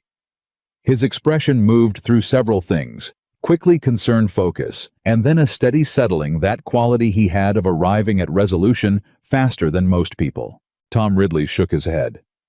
"This Beckett fellow has got nerve, I'll give him that." "He's got a pattern," Clara said. "And now we have a documented record of it." She looked at Ethan. "Caleb thinks we'll have a response from Tucson within the week. Judge Harlow apparently moves fast when he sees interference." "What do we do until then?" Tom said. "We work," Ethan said. "We fix the fence. We document everything. We don't give them anything else to use." He looked at Clara. "And we don't go anywhere alone." She raised an eyebrow. "Either of us," he added. "That includes me." Tom Ridley looked between them with the quiet amusement of a man watching two people who haven't quite caught up with what they are to each other yet. He left shortly after citing chores, but not before pressing Ethan's shoulder with one hand, in the particular way that men in this territory expressed everything they found difficult to say directly. That evening after supper, something happened that Clara would later think of as the moment the last wall came down. She was washing dishes, and Ethan was at the table reading the copy of Caleb's motion, and she could feel him reading it, the way you can feel someone's concentration in a small room, the particular focused quality of it, the occasional small sound of a page turning. Then he said, "Clara, come here." His voice was different, not urgent, not alarmed, quieter than usual if possible. She dried her hands and came to the table. He had his finger on a paragraph near the bottom of the motion. Caleb's description of the evidence establishing the ranch boundary. It cited Margaret's 1874 map. It cited the original survey. And then it cited in the last line the testimony of Clara Walker, resident of Lone Star Valley Ranch, regarding the fraudulent pattern established across 3 territories. Her name, in legal documentation, as a resident, not a guest, not a liability, a witness whose testimony carried weight. She looked at it for a long moment. "You see it," Ethan said. "Yes," she said. "That's who you are in this court record," he said.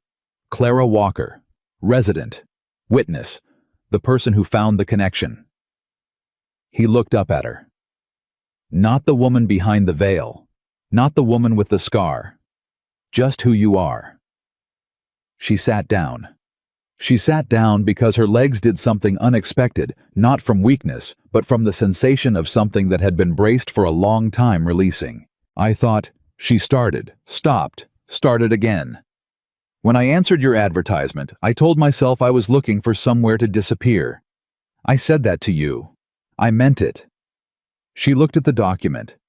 "I didn't know it was possible to arrive somewhere and become more visible instead of less." "Is that bad?" he said. She looked at him. "No," she said. "It's terrifying." A pause. "And it's the best thing that's happened to me in 5 years." He reached across the table and put his hand over hers. Not briefly this time. Not as a gesture.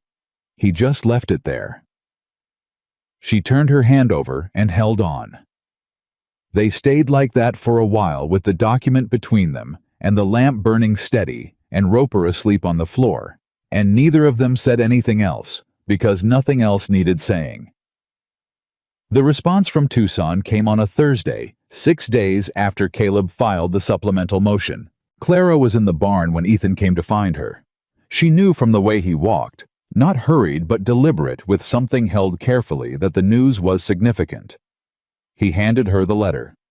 She read it standing in the barn doorway, with dust in the air, and Roper watching from 5 feet away with the intense attention he gave anything that seemed important to the humans. Judge Harlow had reviewed the amended motion and the supplemental evidence.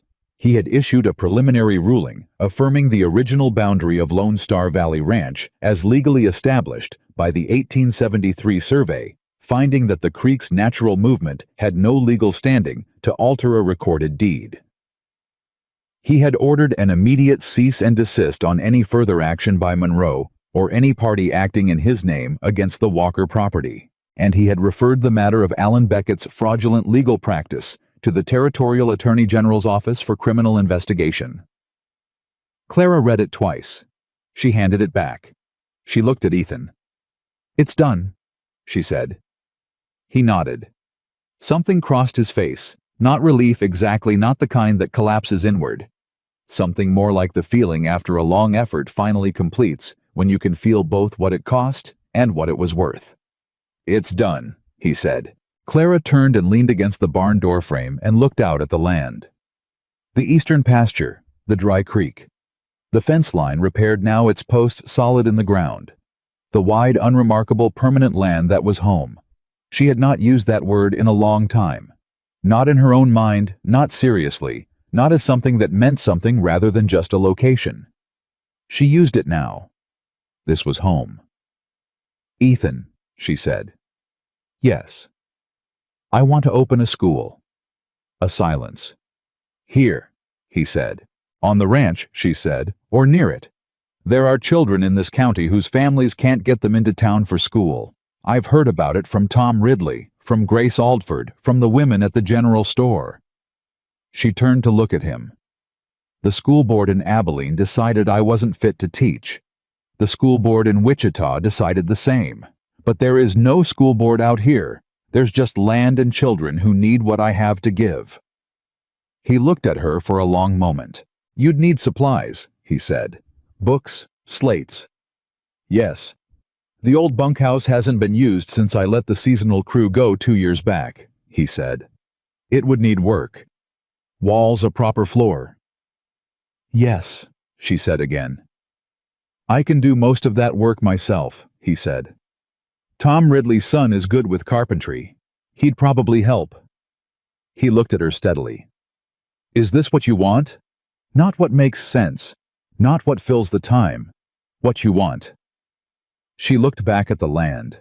"I wanted to be a teacher from the time I was 12 years old," she said. "I never stopped wanting it. I just stopped believing I was allowed to want it." She turned to him. "I'm finished with that." He held her gaze. "Then we build you a school," he said. Just like that. No negotiation, no hesitation. "No, let's think about it," or "Are you sure?" or any of the thousand small ways people had of managing other people's ambitions back down to a manageable size. Just then, "We build you a school." She had to look away because something was happening in her throat that she wasn't prepared for, and she was not a woman who cried easily, hadn't been in years, but there was something about the absolute simplicity of that response that undid her in a way that nothing else quite had. She got herself back in 3 seconds, maybe 4. Then she turned around. "I'll make a list of what we need," she said. "I figured you would," he said. She walked past him toward the house, and his hand brushed her shoulder as she went. Just brushed it barely a touch, and she didn't stop walking, but she felt it the whole way to the porch. Roper trotted happily after her. That evening, Clara sat at the kitchen table with 2 pieces of paper. On one, she wrote the list of supplies for the school. On the other, she wrote a letter to the school board in Abilene. Not asking for anything. Not appealing a decision. Just informing them formally and briefly that Clara Bennett Walker would be opening a school on the Walker Ranch in Red Hollow, Arizona Territory, effective the following spring, and that she anticipated enrollment of no fewer than 12 students in the first term. She signed it Clara Walker, teacher. She sealed it and set it with the outgoing mail. Then she picked up her pen and started on the supply list. Ethan saw the sealed letter but didn't ask about it. He just put another log on the fire and sat down across from her and picked up his book. 2 people at a table. A lamp between them. The sound of a pen moving across paper and pages turning, and outside the wind doing what the wind always did, moving across the land that was theirs, that had always been theirs, that always would be. Roper sighed from the floor. And in the warmth and the ordinary quiet of that evening, Something that had been broken a long time ago was finishing the process of becoming whole.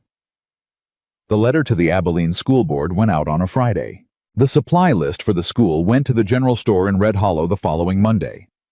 By Tuesday, word had traveled the way word always travels in small territories, not through any deliberate announcement, but through the particular current of human attention that moves faster than any newspaper. By Wednesday, Grace Aldford had appeared at the ranch with a box of primers she said had been sitting unused in her house for 3 years, and would Clara please take them, because they were doing no good collecting dust. Clara took them. She stood at the door holding that box, and felt something she recognized slowly as the specific texture of a life-changing direction.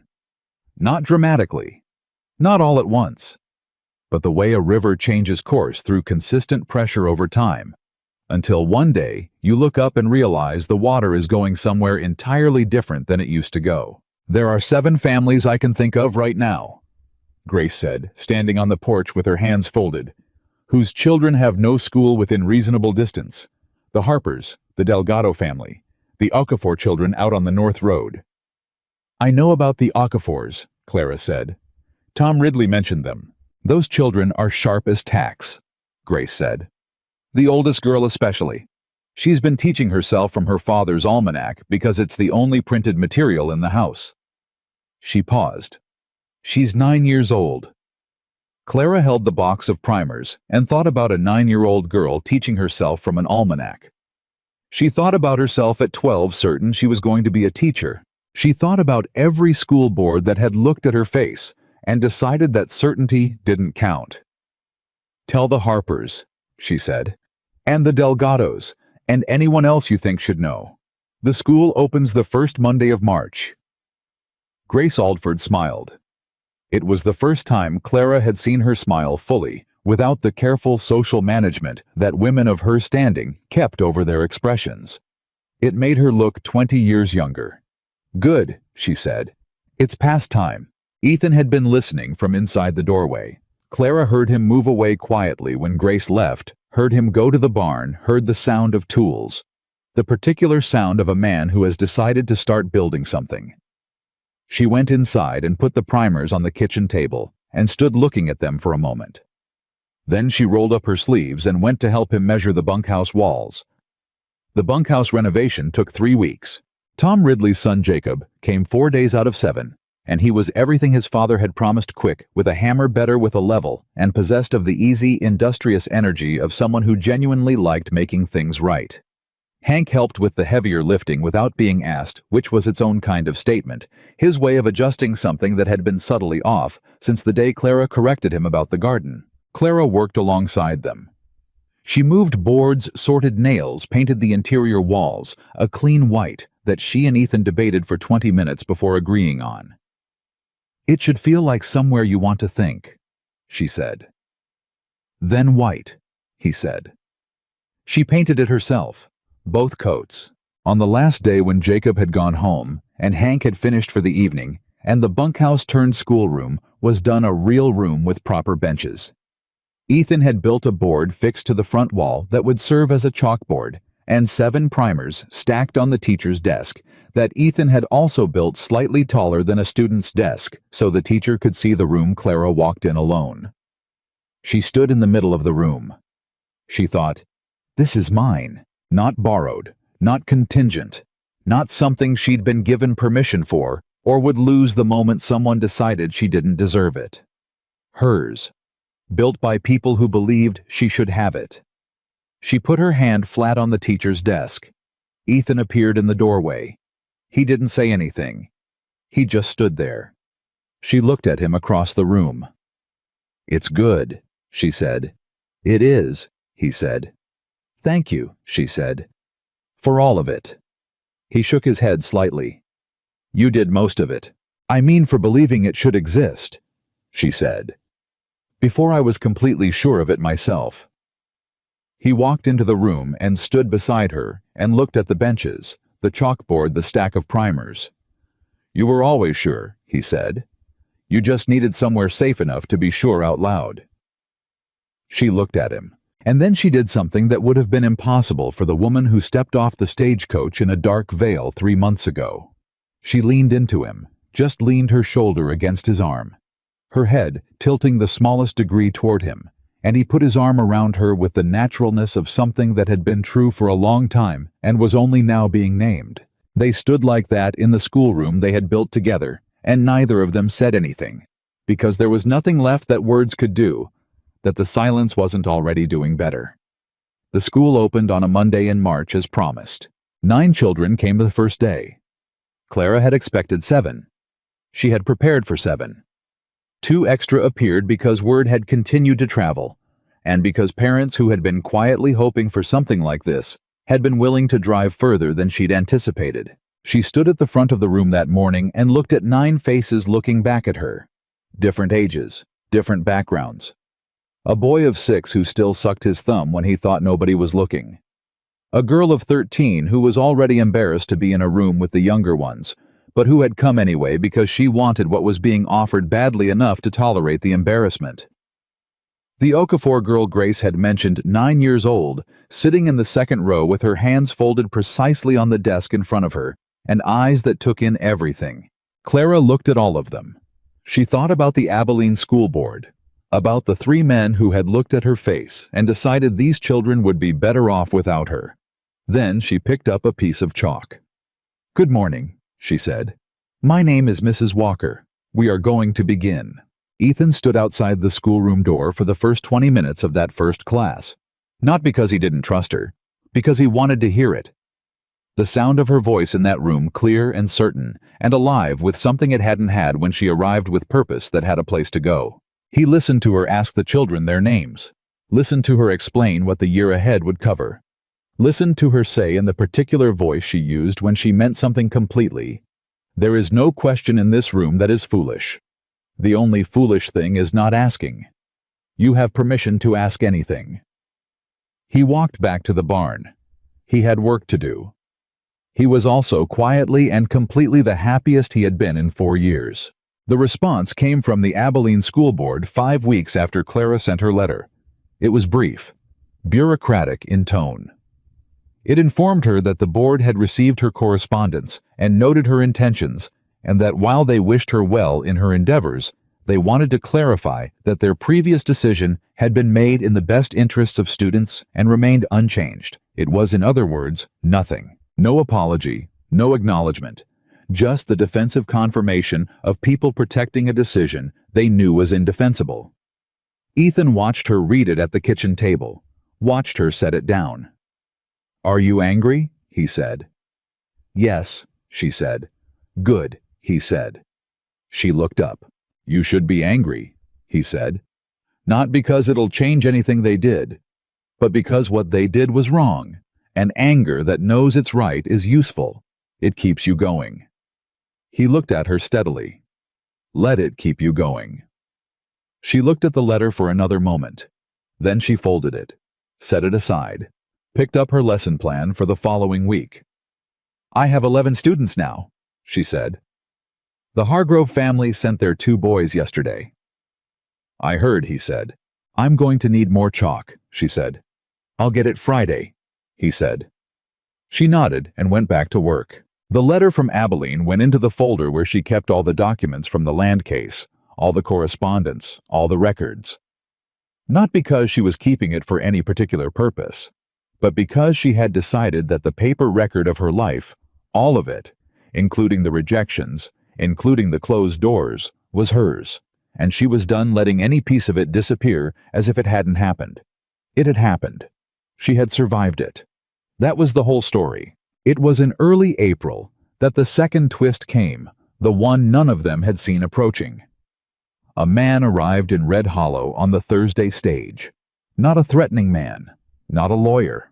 A slight older man in a dusty coat who went directly to Caleb Horn's office and introduced himself as a representative of the Territorial Attorney General.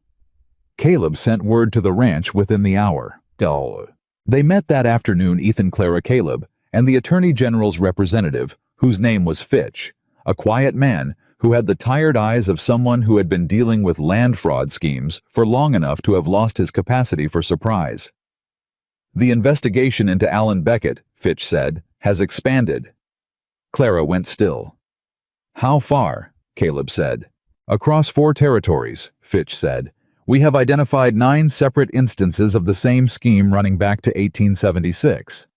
At least 3 landowners who paid, rather than fight, and lost property value as a result.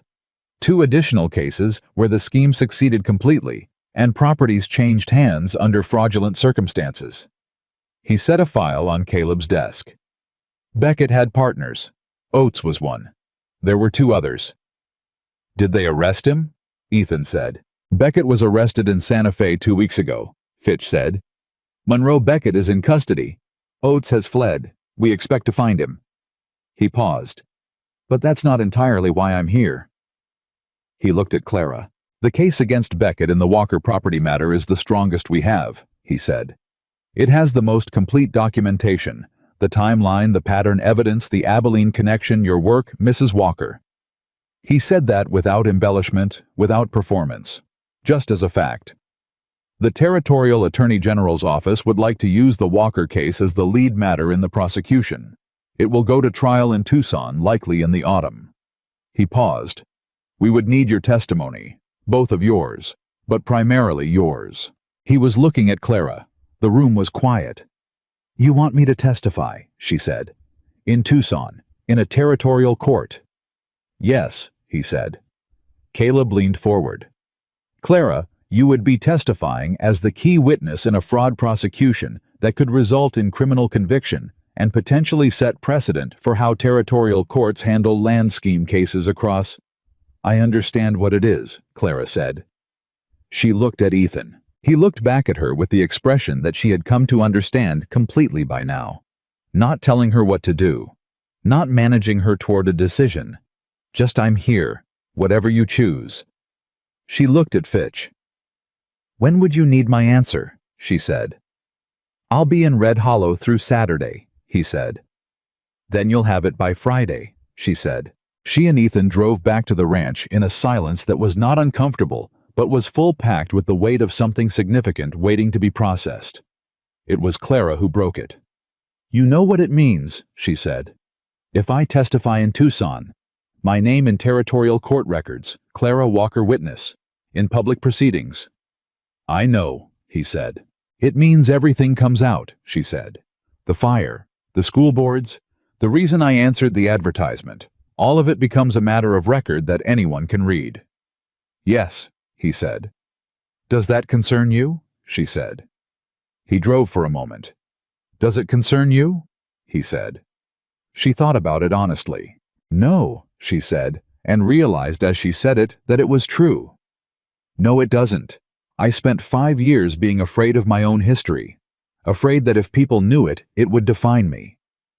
She watched the land moving past. But it already defines me. The fire is why I have this scar. The school boards are why I answered your advertisement. The scar is how I found this ranch. She paused. My history is why I'm sitting here. I don't want to hide it anymore. Ethan looked at the road for a long time. Then, Tom Ridley told me something the week you arrived. He said, that woman of yours has the look of someone who's been carrying a load too long alone. A pause. He wasn't wrong. No, she said. He came by yesterday, Ethan said. Asked how you were. I told him you were building a school and preparing to take a land fraud case to territorial court. He glanced at her sideways. He said, good, she'll manage that just fine. And he went home. Clara laughed, a full, real laugh, the kind that had been coming more easily lately, not surprised out of her, not escaped accidentally, but genuinely present. Tell Mr. Fitch yes, she said. Tell him Friday morning. I'll ride in tomorrow, he said. They reached the ranch. The schoolroom light was still visible from where Jacob had been doing some final trim work that afternoon. She could see the stack of slates through the window. She stood looking at it for a moment. Ethan, she said. Yes. Do you remember what you said to me on the first day when I told you I wasn't beautiful? I remember, he said. You said you were looking for someone real. She turned to look at him in the fading light. I've been thinking about that. About what real means. She paused. I think real means this. All of it. The land case and the school and testifying and the letter from Abilene that said nothing, and the children in that room on Monday morning. She looked at him. That's who I am. That's all of it. He looked at her for a long moment. Yes, he said. That's who you are. And that's what you meant, she said. That first day. That's exactly what I meant, he said. She nodded. Then she went inside and wrote the letter to Fitch herself in her own hand, in the clear, precise script that had documented surveys and cross-referenced fraud patterns and composed legal citations, the same hand that had been told in 3 cities that it wasn't fit to hold a piece of chalk.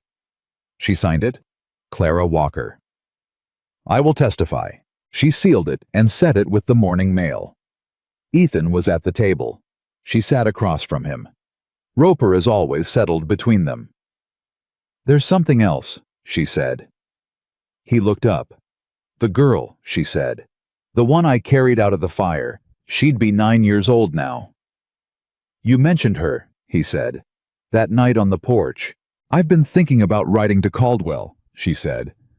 Not to... She paused. Not to ask for anything, just to let her mother know that the woman who carried her daughter out is here. Is well. Has a life. She looked at her hands. I spent 5 years thinking the fire was only about what it took from me. I think I forgot what it gave to someone else. Ethan set down his book. Write the letter, he said. She wrote it that same night. It was short. Warm. It said, Your daughter is the reason I am brave enough for the life I am living. I hope she is well. I hope she is happy. She does not need to know my name, but I wanted you to know I think of her. It went out the following morning with the letter to Fitch. 3 weeks later, a letter came back from Caldwell. It was from the mother. Her name was Alice Prentice. She had spent 5 years, she wrote, trying to find the woman who had run into the fire. She had asked around. She had written to the Caldwell sheriff. No one had been able to tell her. And now she knew. She wrote, My daughter's name is Clara. We named her after you. We did not know your name, but we named her after the kind of person we hoped you were. I am glad we were not wrong. Clara read the letter at the kitchen table. She read it twice. Then she put it down very carefully and pressed both hands flat on the table and looked at the ceiling for a long moment. Ethan said nothing. He just stayed in the room. Present. Witness. That was enough. She came back down from wherever she had gone. She picked up the letter. She folded it and put it in the inside pocket of her coat closest to her chest. She looked at Ethan. There's a girl in Caldwell named Clara, she said. I heard, he said. She held his gaze for a long moment.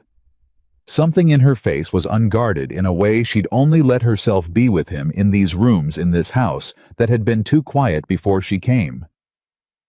I think I'm done being afraid, she said. He held her gaze. You've been done for a while, he said. You just needed to catch up with yourself. She looked at him. Really looked at him. The weathered face, the steady eyes, the hands that had built her a schoolroom without asking what it would cost. And she understood completely, and without reservation, what had happened here. She had come to Red Hollow to disappear. She had arrived in pieces behind a veil with an apology already in her mouth. She had expected to vanish into the work and the land and the silence. Instead, she had been found, not rescued, not fixed. Found the way you find something that was always there that only needed the right person to look in the right place. And she had found something in return. A man who spoke honestly and loved quietly and built things that lasted. A ranch that had become a home. A room full of children who would learn from the very first lesson that no question was foolish and every person deserved to be heard. The territorial court testimony in Tucson went for 4 days in October of that year. Clara Walker stood in that courtroom in a plain, dark dress, her scar visible to every person in the room, and she delivered her testimony in the clear and precise voice of someone who had stopped apologizing for knowing what she knew. Beckett was convicted on 6 counts of fraud. The judgment was referenced in territorial land law decisions for years afterward. In the courtroom record, her name appeared 41 times. Clara Walker. Teacher. Rancher's wife. Witness. Not the woman behind the veil. Not the woman with the scar. Not the woman who had whispered once on a dusty street in Red Hollow that she was not beautiful. Just Clara Walker. Entirely herself. More than enough. Back in Red Hollow, the school on Lone Star Valley Ranch grew to 14 students by the following spring, then 19. Then in the third year, 26, and Clara had to ask Jacob Ridley to build a second row of benches. She never stopped teaching. She never stopped being the woman who ran into the fire. And in the county records of the Arizona Territory, in the property deed for Lone Star Valley Ranch, the boundary line was recorded exactly where it had always been, where Margaret Walker's map had placed it, where the original survey had established it, where it would remain. Some things correctly documented, correctly defended, correctly loved, do not move. Not for floods. Not for fraud. Not for the cruelty of people who cannot see past what is visible. Some things hold. Ethan Walker knew that. Clara Walker had learned it. And in the quiet of the ranch on the evenings after school, with Roper at their feet, and the lamp between them, and the wide Arizona dark outside the window, they lived it, two people who had come to each other broken and ordinary and entirely real, and had built from that honesty something that neither of them could have built alone. He had said it on the first day. He had meant it from the first day, and every day that followed had proven it to be the truest thing spoken on that street, in that town, in that territory. You're everything I need. Not beautiful, not perfect, not easy or uncomplicated or without history. Real. And real, in the end, was the only thing that ever truly lasted.